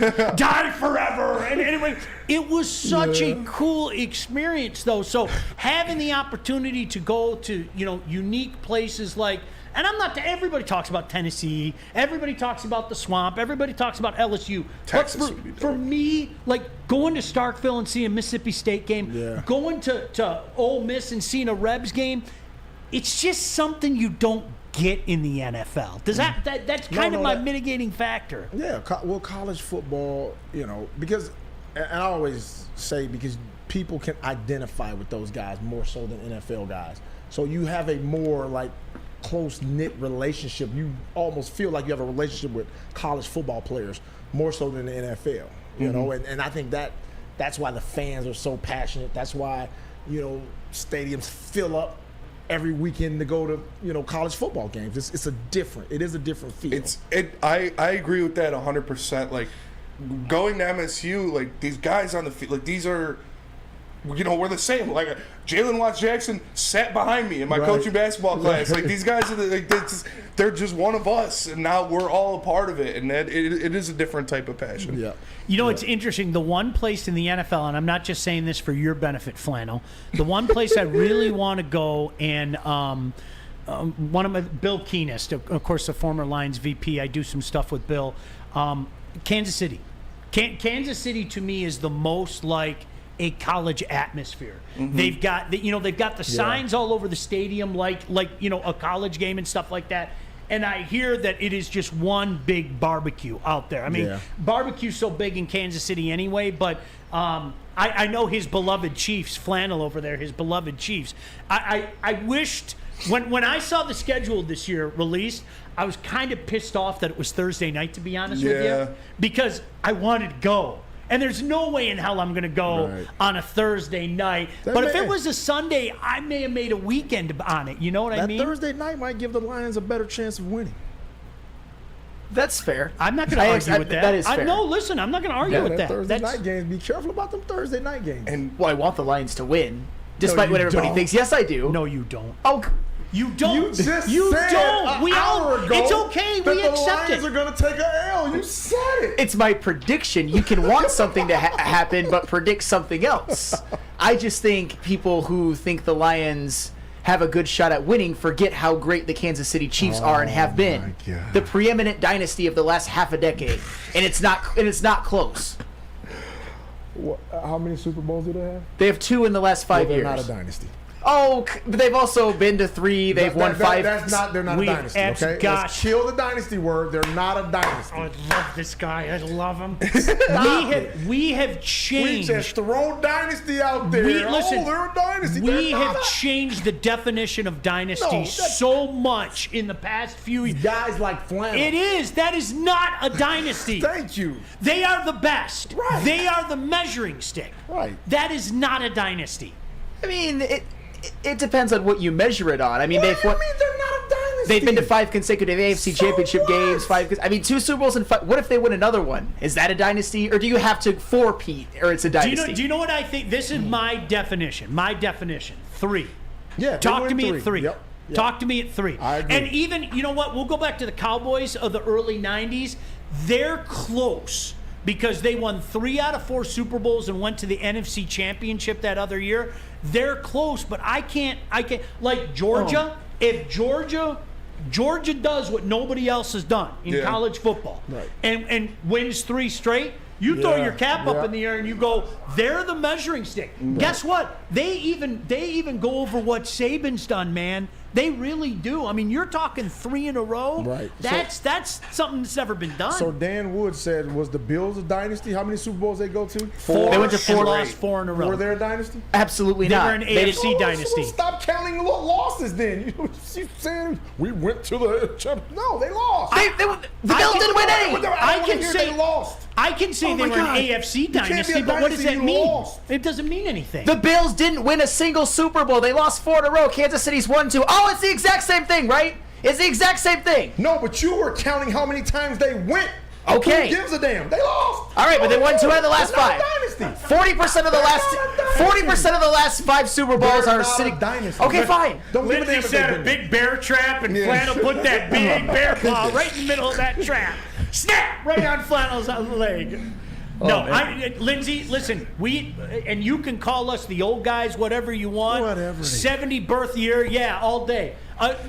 We have changed the definition of dynasty because you know what? Today, we don't see dynasties anymore. Right. We don't. It's harder. So now I think the younger generation wants to feel like, hey, we want to see a dynasty too. So they've changed the definition. That is not a dynasty. It just isn't. I'm sorry. I still can't believe you said the early 90s Cowboys aren't a dynasty. They absolutely are. 3 out of 4, and the other year was an NFC Championship appearance. Close. My definition is 3 in a row. Come talk to me when you won 3 in a row. But That's what a dynasty should be. Yeah, you're right. Right? It I mean, should that's be what a something dynasty should be. It should be something. We that can't has, just throw the D word out there every. You're a dynasty. I'm Oprah. Yeah. You're a dynasty, and you're a dynasty. Everybody's a dynasty. That's Flannel's definition. There's literally never been an NFL team in the Super Bowl era that's won 3 consecutive Super Bowls. So there's never been a dynasty then. I mean, think about it. It's never happened during the Super Bowl era. That's fine. That's why they're That's rare. fine. That's why they're rare. All right. I mean, you know, you could look at the Steelers. How about this? How about the Steelers 4 in what? I think 6 5 Super Bowls between 9 and 14. They won 9 and 10. They won 13 and 14. You know, when you're talking 4 in the span of what, between 9 and 14, that's about as good as it's going to get. Oh yeah, right? they're absolutely a dynasty, 1,000%. All right. We should Fantastic. agree on that one. That's fair. Somebody said Patriots. Over the course of Tom Brady's career, absolutely. Yeah. Sure. Even though they didn't win the 3 in a row, Yeah. Absolutely. Over the course of his career, how do you can't? Yeah. No, you can't. All right, and if you need defense against the unwarranted slings and arrows thrown my way, you go to Guardian Alarm, of course. It's a new year. Let Guardian Alarm offer you customized solutions from real experts. Our professional technicians take the time to recommend security and automation solutions specific to your needs. 24/7 professional monitoring. Call us anytime, day or night, and know that a Guardian team member will stay on the phone as long as needed. Technology backed by people. Your safety and security deserves technology that's been proven to work and people who have been proven to care. Call them at 1-800-STAY-OUT. That's 1-800-STAY-OUT. Guardian Alarm, your local security experts. Since the dawn of moving people, Chevrolet has led the way. The world of transportation is changing. At Feldman Chevrolet, we are leading the charge forward. With every electric vehicle, every mile traveled, one Feldman at a time. The company that puts more Chevys on Michigan roads is now the #1 name for Chevy electric vehicles. Gabby is a college student struggling to study for her big exam. Then she discovered Syntron, a healthy way for her to stay awake and focus. Jennifer frequently has chaotic days like this until she gets online, orders some Syntron, and finds her groove. April visited her local grocery store, purchased a case of Syntron, and entered to win the Syntron 100K Vegas giveaway. Pick up your case of Syntron today at any Meijer location or visit drinksyntron.com/Vegas and enter for the 100K Vegas giveaway. The only sports network in Detroit that starts with a W. You know, because we win. Woodward Sports, Detroit's winning sports network. Flannel, you know what? I'm gonna give you some love though, and let me tell you. No, I'm serious. You know what? I think the mistake that we do, I think we compare other sports to other sports when using the D word, and every sport is differently. Okay, and hear me out. I'm going to go hockey elite on you for a second. Somebody said, are the Red Wings of the late 90s a dynasty? And if you remember, 97, 98, they went to the conference finals in 96, set the record at the time for most wins, okay? Then they won another cup in 02. They were the best team of the era, better than the Avs, better than the Devils, okay? But is that a dynasty? By hockey definition, absolutely not. And let me tell you why. Because you had the Habs won 5 in the 50s, 5 in a row in the 50s. Then you had them win 4 in a row in the late 70s. Then you had the Islanders win 4 in a row. And then you had the Oilers win 5 out of 7. So how can I put, as outstanding as that was, how can I put that era of the Red Wings on that same pedestal as those other teams who won 5 in a row, who won 4 in a row, who won 5 out of 7? You can't. So I think when we're comparing sports, what we should compare the NFL to is the NFL. What we should compare the NFL to the NFL. And as impressive as the Chiefs' run is it as impressive as the Steelers in the 70s into the early 80s? No. Is it impressive as the Cowboys? Is it as impressive as the Patriots? Now, there are a couple chapters left. Yes. Something tells me Patrick Mahomes isn't done yet. Sure. But right now, when I compare that to some of the other so-called dynasties of the NFL, no. You know what? I don't hate it. I just think that they're obvious. If you want me to say the standard, they're the preeminent team in the NFL right now. Going to Arrowhead is the toughest road trip you can take right now. That's kind of my point in saying why I don't think the Lions will win, and I don't think the Lions will win, and that's okay. They just got to bounce back in week 2 and accomplish everything they want the rest of the season. So you've already, it's a foregone conclusion that they're going to lose. I'm very close. You know what? You have it, fans. A couple guys are mad at me and go, "What are you talking about? That's 3 cups in 6 years for the Red Wings." Guys, listen, it's not 5 in a row. It's not 4 in a row. It's not 5 out of 7. Like, it's not my fault. I mean, those are that happened. It's not. I didn't do this. Do we consider the Spurs as a dynasty? Because I don't even think they ever won back-to-back. Wow, now that I think about it. Have they ever won back-to-back championships? No, they have not. No. No. That's a tough one. 03, 05, and 07, though. Yeah, 3, 5, 7. Yeah. Wow. It's tough, isn't it? Wow, yeah. By new NBA standards, though. They're a dynasty. I think so. Do you agree? Yeah, I agree. Because I always think about, like, Lakers three-peating. Yeah. Bulls three-peating twice. Celtics three-peated, didn't they? Didn't the Celtics three-peat? The Celtics won 78 in a row at one time, right? Yeah, like the 60s. Was it 8? Yeah, I'm not talking was it about 8? But even in the 80s, when you think about it, it was like the Lakers and the Celtics were Xing each other out. Because, okay, it was Lakers in 80, then the Celtics, then the Lakers, then the Sixers, then the Celtics, then the Lakers, then the Celtics, then the Lakers won back-to-back. In 87 and 88. I mean, so it's kind of crazy when you think about it, because there was a whole bunch of back and forth, and the Sixers the one time popped their head in and said, guys, we're going to steal one. Is that cool? Can we steal one? Right. Because it really was. It was Lakers, Celtics, Lakers until, Magic kind of pulled away from Bird. So, no, it's kind of funny how that works out, isn't it? Yeah. It's weird. Yeah. Would the Spurs qualify more as sustained excellence than a dynasty? I can agree with that. From 99 to 14, winning 5. That's very, very impressive. Very, it is. Yeah. Dynasty though, I don't know. Yeah, because if you remember, the Celtics beat the Lakers in 84, and everybody was saying Bird's revenge on Magic. And then the Lakers came back and beat them in 85, and then they had the rematch in 87, where the Lakers, it was a 6-game series. It really wasn't a 6-game series. Just like your series against the Lakers. That was a 5-game series that really wasn't a 5-game series. It just wasn't. So I got to, Flannel, let's start with you, because rightfully so, Michigan has all the expectations, all the accolades, all of that, okay? The question was asked, what are your expectations? And I'm a firm believer that August is crazy month, and people kind of, go like this with their team's expectations with the Lions and in college football.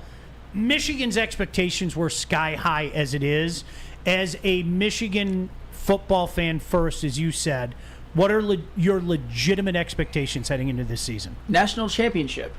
It has to be national championship at this point. Or bust. Right? Absolutely, there because you go. that's you said it. That's all I needed you to do. Well, here's the thing. I think this is the best team that they've had since 1997. And Michigan, they've already. Did you say that last year? I did, but yes. Hey, Lindsey Hunter. To be fair though, last year's 2008 and 2009. No. Those are Rich Rod years. Those are Rich Rod years. Oh, of course, because you all deny it now. You all deny that you had your All In with Michigan T-shirt. You were running around going, "This is gonna be the best." And then when Brady Hoke came home, absolutely, I get it. Go ahead. Spin mode. I could have sworn I heard him say that exact same thing last year. He did. But to be fair, and you guys can all mark me on this, was last year's team the best Michigan team since 1997? And this team is going to be even better? They should be. They should be better. They should be. And that's the thing. They've already climbed the mountain that is Ohio State. They beat them at home, and then they beat them at Columbus. They've already won 2 consecutive Big Ten championships, something they hadn't done since 04. It had been forever. But last year they did suffer a humiliating defeat to TCU. So at this point, you can't have any more playoff flameouts. And I could go over their entire roster, but I'm going to keep it brief. But at every single position, maybe besides wide receiver, they have at least one guy who should be a first-team All-Big Ten. I think they could have 3-4 All-Americans. I think they have the most returning talent in all of college football when it comes to players who have done something. I know that some guys on Georgia who were buried on the depth chart, they'll probably come back and be better than a lot of players we have on Michigan. Alabama lost a lot of guys. When you look at all the teams in the college football playoff last year, and even Alabama, every single one of them lost their quarterback except for Michigan. I know if you guys think that Michigan doesn't have the talent to do it and they're going to flame out in the playoffs again, that's fine. I'm saying their expectation needs to be to win the national championship. There's no excuses. Who do you want to see get more carries, Blake Corum or Donovan Edwards? Oh, God. With that offensive line? I am going to go with Blake Corum. I want him to get more carries, but Donovan Edwards more touches. I think he could be the second, third leading receiver on the team. So the teams, all the teams you talked about that lost quarterbacks, those quarterbacks were like top 5 NFL picks. Do you guys have that? Do you guys have that caliber of quarterback? We have a first rounder. Oh, okay. The most talented quarterback they've probably ever had. The new kid, J.J. McCarthy. I think he's a good quarterback. Thank you. I think he's a good He's quarterback. The same quarterback from There's last still year? a ceiling. There's Yes. still a ceiling The there. same guy from last year? Yeah. He's okay. I mean, he's not. okay. I think he's good. He's good. He's a good college quarterback. You say he's a first-round pick? Yes. I don't know about that. Let's wait and see. Okay. That's a to be. I didn't see that last year. Flannel, can I say this?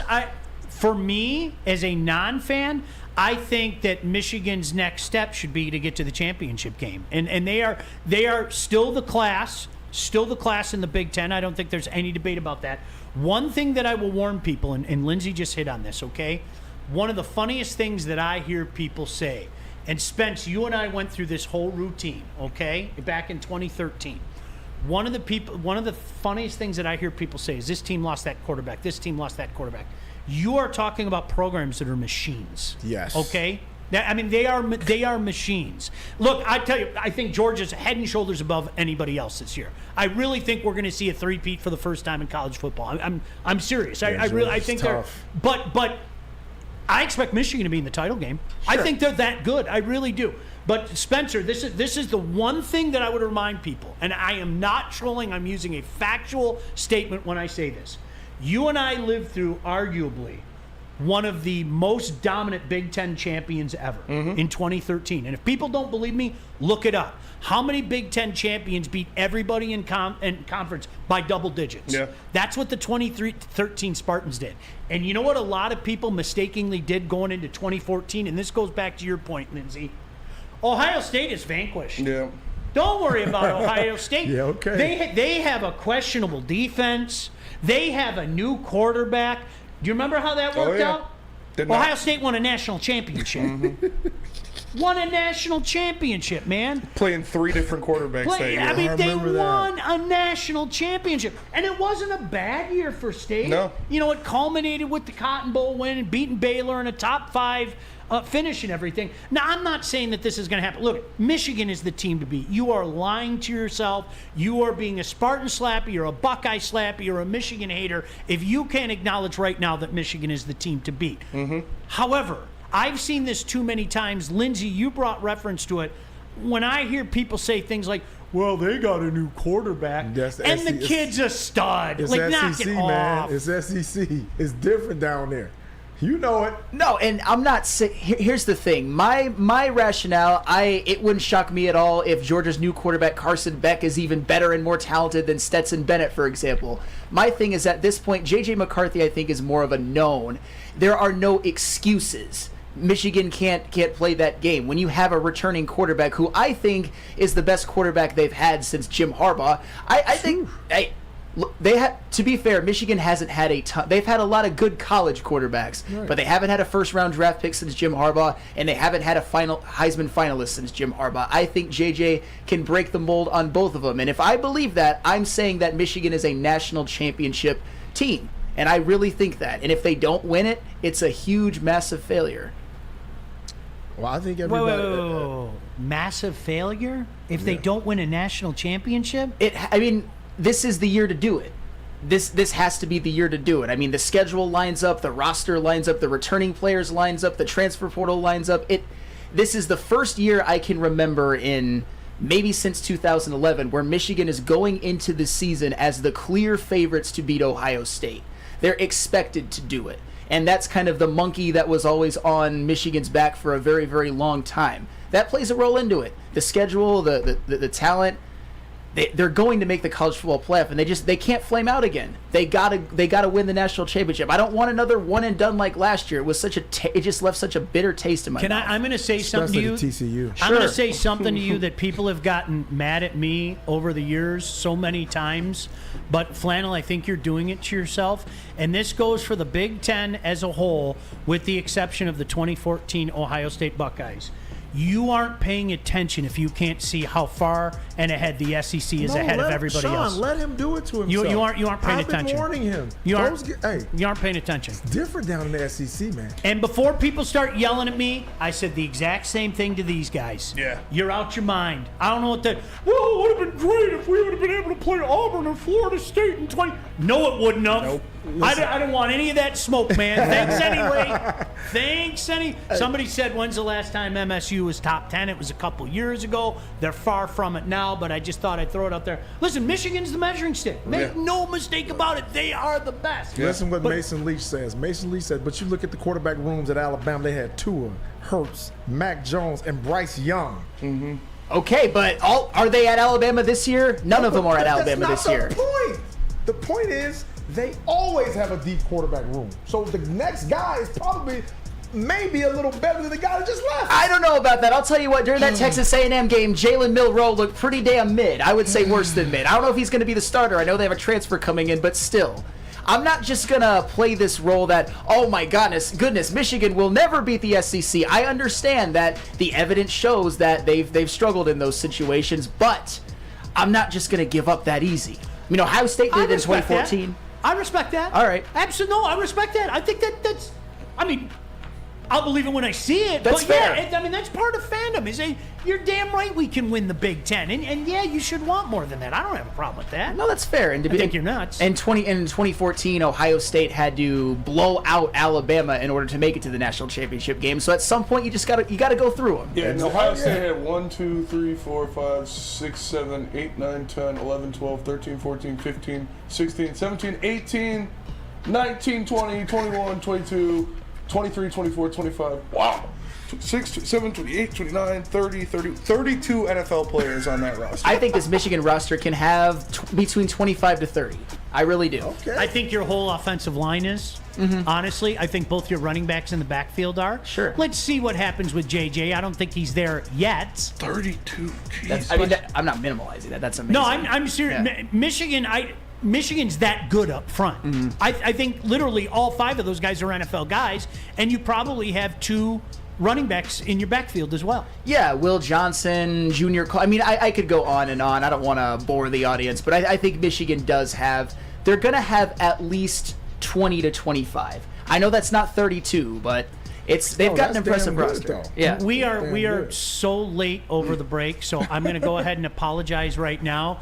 Sam is going to tell you exactly right now how Michigan is going to beat. Well, so they're going to beat Alabama and Georgia en route to the national championship. Right? I mean, however it plays, however the college football playoff plays out. I love it. I'm ready for it. Where do you get the inspiration for these takes, Final? Well, I have a clear head at all times, but you can still go to Dispo. You can absolutely still go to Dispo and experience the true meaning of exceptional cannabis products with Dispo Dispensary. Indulge in the finest selection of cannabis curated with care. With over 12 locations, including their new location that is now open in Whitmore Lake, Dispo is never far away. Visit disposhops.com today and unlock a world of endless possibilities in the realm of cannabis. That is disposhops.com, your local cannabis plug. The Sports Marketing Agency would not be who we are without great community partners like Higuera Health and Carol Zaniga. It's an awesome opportunity to partner with your organization. Higuera Health is a comprehensive behavioral health organization. We serve children through older adults with mental health, substance use, and developmental disabilities across Western Wayne counties, and really excited to now be in downriver communities as well. Give us a call at 734-458-4601. Your home is your most important asset. Flexibility in the sales process is key. When you work with Mark White & Associates, you can cancel at any time, for any reason, without penalty. Speaking of flexibility, check this out. Who you work with matters. Hire the best broker in the game.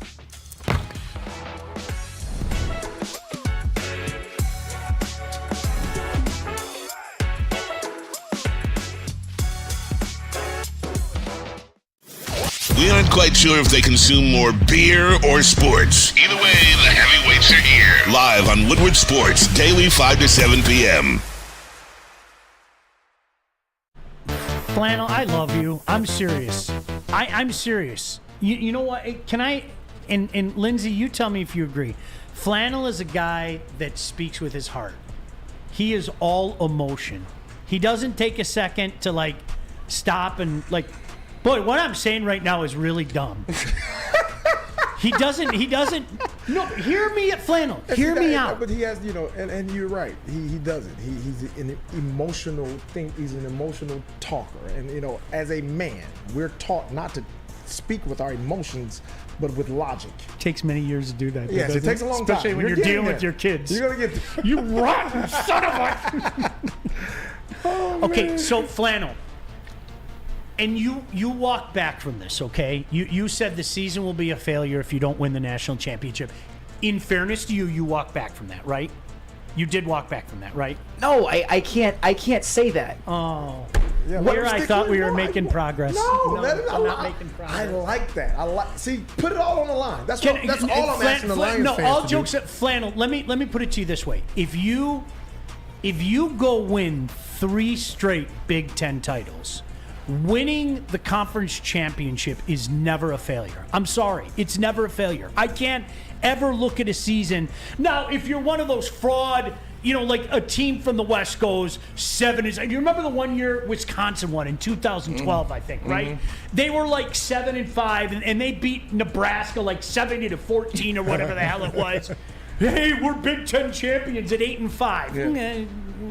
Blow me. You know what I mean?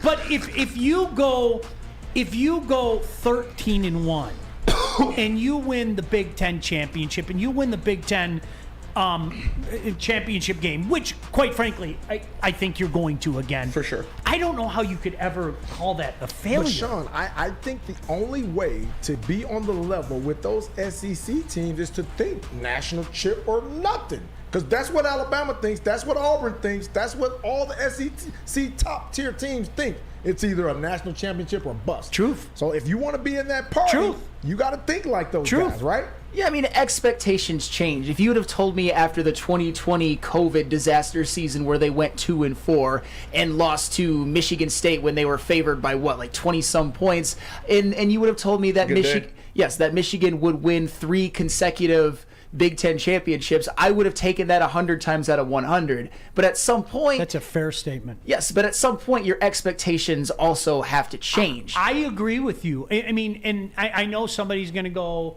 oh, shut up, Smarty, and all that stuff. After what you guys went through, like seriously, with Rich Rod and Brady Hoke, and even the first few years of Coach Harbaugh, where it was supposed to come together, and it maybe took a little longer than you thought. Absolutely, I think that's 100% accurate. You would have been happy to beat, not that long ago, Ohio State and Michigan State in the same season. Yes, that would have made you happy. Well, guess what? Harbaugh has taken the program to a spot that many of you were used to being in for the older generation. And now, well, that's not enough.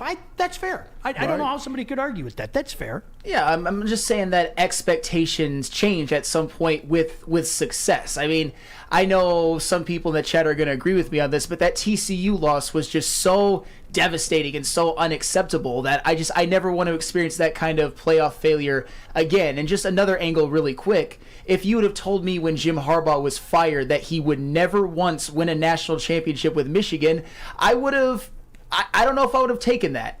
because it was such a home run hire at the time, and I think it has turned into a home run hire. But he is one of the best football coaches, I think, on planet Earth, and he's going back to his school. I think they've got to win one for it to be a rousing success. I mean, he's brought him back. He's brought him back to maybe one of the best stretches they've had ever, certainly since the late 90s. But I think you got to cash at least one in, and this is the year to do it. It has to be. He's not even the best coach in his own family. He's not. John Harbaugh is better. Not. Come on, I mean, that's like why did you okay, he has a Super Bowl. Okay, fine. He has a Super Bowl. Why did you even have to think about that? He has a Super Bowl. He has a Super Bowl. All right. Yeah. He beat him in the Super Bowl. I know he did. Yeah, that was Do you know what the reality is, though? I mean, if you think about this, for over 25 years now, I mean, we're not winning national championships in this conference. Ohio State did once, then Ohio State did again. I mean, you have to go 26 years until Michigan won the national championship, and I'm sorry, I think it was a joke, an absolute joke. If we're being fair, yeah, and it was a joke. That was a joke. That was a going away present for Tom Osborne, is what that was. How Michigan lost a spot is nobody can ever explain that to me, but such is the dumb voting. But Flannel, I think you also have to keep that in perspective. Look, our conference isn't winning national champions, and sometime you have to sit back and just go, you know what? It would have been great if Michigan State won a national championship, obviously, but to have that span that they did, in particular from 13 to 15, it was insane. It really was. It was absolutely. 25-3 in the 2 years that they won the championships and the Big Ten championships, and let me think real quickly. 37-5 overall, I think, in that 3-year span. I think we in Big Ten land, and Lindsey growing up in SEC country, we're a little delusional about where the Big Ten is compared to the rest of the country. Well, and to be fair, I'm not taking what has happened the last 2 years for Michigan for granted. I mean, it's been the most happy that I've been as a Michigan football fan my entire life, certainly my adult life. But at the same time, it's just the way that it ended last year. And what I'm seeing this year with Michigan bringing a lot of players back, and I see some key pieces for the other teams going to the NFL, I just think this has to be the year where your expectations have to be higher. I'm still going to appreciate Big Ten championships and beating Ohio State, but it won't really fill that need if they don't finish it off with a national championship. At the time, I'll be happy, but retrospectively, if they don't win it all, it just won't be the same. Fair enough. Why you don't feel that way about the Lions? Well, because Michigan's coming off of 2 consecutive college football playoff appearances. And they don't have to play Patrick Mahomes. Patrick Mahomes has air in his lungs today. Worship Services 105. You can stream here. He brings out Mahomes' bust and Patrick.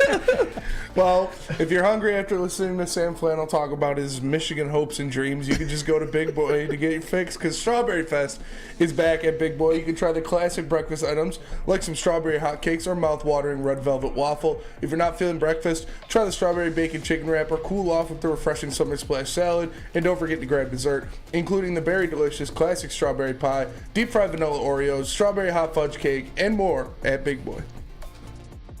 Introducing the Planet Fitness Guide to getting that post-workout glow. Step 1. What's your why? More epic energy? Better sleep? Blow off steam? Step 2. Join Planet Fitness for just $10 a month and get moving in our clean and spacious clubs. Step 3. Bask in that post-workout glow. Join Planet Fitness today for just $10 a month. Join today at any of the 50-plus Detroit area locations. It's the Randy Wise Celebrity Golf Tour. You're a good coach, Tim. Oh, great shot. Some of the biggest names in Michigan sports, and some, well, not so much. Oh, yeah, baby. Oh, yeah, baby. Oh, shit. Go in. Watch episodes at woodwardsports.com. Your childhood may be over, but playtime is not. Outdoor Equipment Company is your source for outdoor power equipment, sales, service, and parts. Carrying top brands such as Bad Boy, LS Tractor, Steel, and more. Servicing the Great Lakes region with locations in Metro Detroit and Greater Lansing. For more information, visit us at OutdoorEquipCo.com. Outdoor Equipment Company, your power equipment playground. Was that you? That was me, yes. Playing the role of Woodward Sports in the chat room. Spence. It's true. Like, I mean, everybody, anytime anybody says, like, oh, you're a Michigan hater. Yeah. You know what you can do, though? I'm a firm believer that, here it is. Both things can be true. You can hate Michigan, but you can also sit back and go, I get it. Yeah, you're the measuring stick. Oh, right yeah. now. They're much better than us right now, for you're sure. what I think that's what ticked me off, if I may be so bold, is when the Spartans had that era. Forget about just beating Michigan. I always used to say bigger fish to fry. I want to win.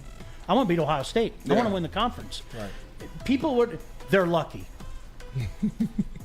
When you beat everybody in conference by double digits, man, talk to me about luck, and things like that. Now, in 15, were there a couple lucky moments, trouble with the snap? Yeah, of course. Okay. Always happens. There always happens, but I think, the inability to sometimes give credit to the other guy kind of makes me chuckle. But Spence, I can vouch for Spence here. He can say out of one side of his mouth he hates Michigan, and out of the other side of his mouth saying, they're the class in the Big Ten. They're the team to beat. Period. End of story. For sure. What are you looking for from Michigan State? I'm looking for improvement. I want to see what Caden Hauser does if he gets some snaps. Obviously, he's probably going to be Noah Kim to start the season, but I want to see that. I want to see a fundamental change of offense and defense. Like Mel, I get it. Defensively in particular. You stuck with Scotty Hazelton and you stuck with Jay Johnson. Why? Couldn't tell you, but like they need to make some serious changes on both sides of the ball. Offensively, you need to take more shots. That's why fucking Keon Coleman left. Still gets me every time, Somebody told me, Spence, within the athletic program that their defense is going to surprise people this year, and I told them point blank to their face, I'm sorry, I'm going to have to see that after the last couple of years. Yeah. I'm going to have to see that. Back to a bowl game? Back to a bowl game for sure. 7 or 8? I got them at 7. But so do I. Yeah, I wouldn't mind 8. With an outside chance of 8. Yes. They're going to be nothing special. Because the Penn State one is the one that I'm not. Like Michigan, I think Michigan's going to beat MSU this year. I think Ohio State's going to beat MSU this year. But when I look at Penn State, even though everybody's saying, Penn State's this is the best team that they've had in a long time, they're going to be really good.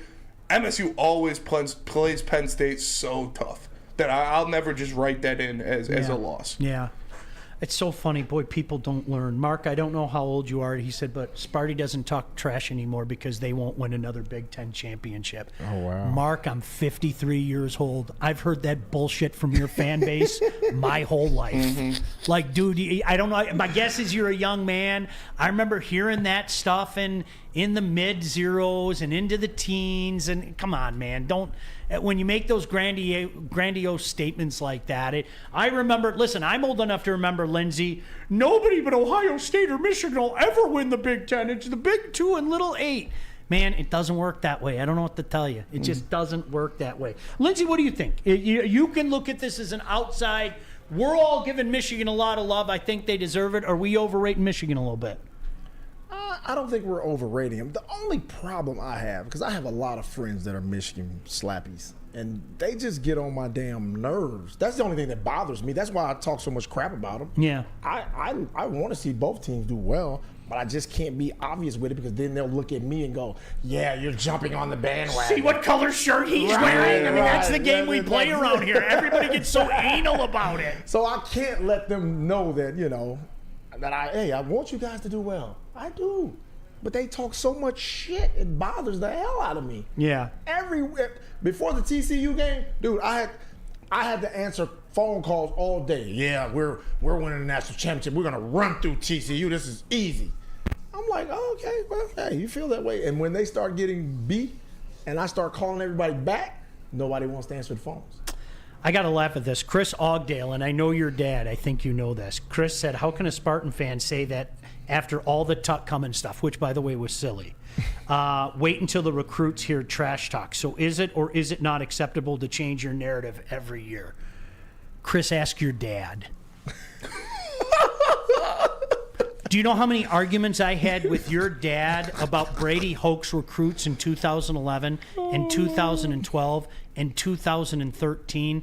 Coaching wins, baby. I'm sorry. I heard that time and time again. And Jim Harbaugh is proof positive of what I'm saying. He isn't taking these, oh my gosh, top 5 recruiting classes and turning Michigan's program into a dynasty off that. You know what he's doing? He's coaching these guys up. These aren't world-class recruiting things. So he's doing what Mark D'Antonio did a decade ago. He's grabbing guys and he's coaching them up. These aren't, oh my goodness. I mean, that's the point. I mean, you're absolutely right. I don't argue with you, but you have to remember that's the same stuff that your fan base was saying 10 years ago. At least I'm consistent. You know what? Give me a coach that can coach these guys up and turn them into champions, and that's exactly what Jim Harbaugh has done. That's for sure. And I tip of the cap. I'm serious. All right, we got to get out of here. Lindsey, always a pleasure. Great. Let's do it again next week. Yes, sir. Stay tuned. The Mahomes Worship Session 105. Father Flannel will be leading the services today. Namaste, or whatever you say. Peace out.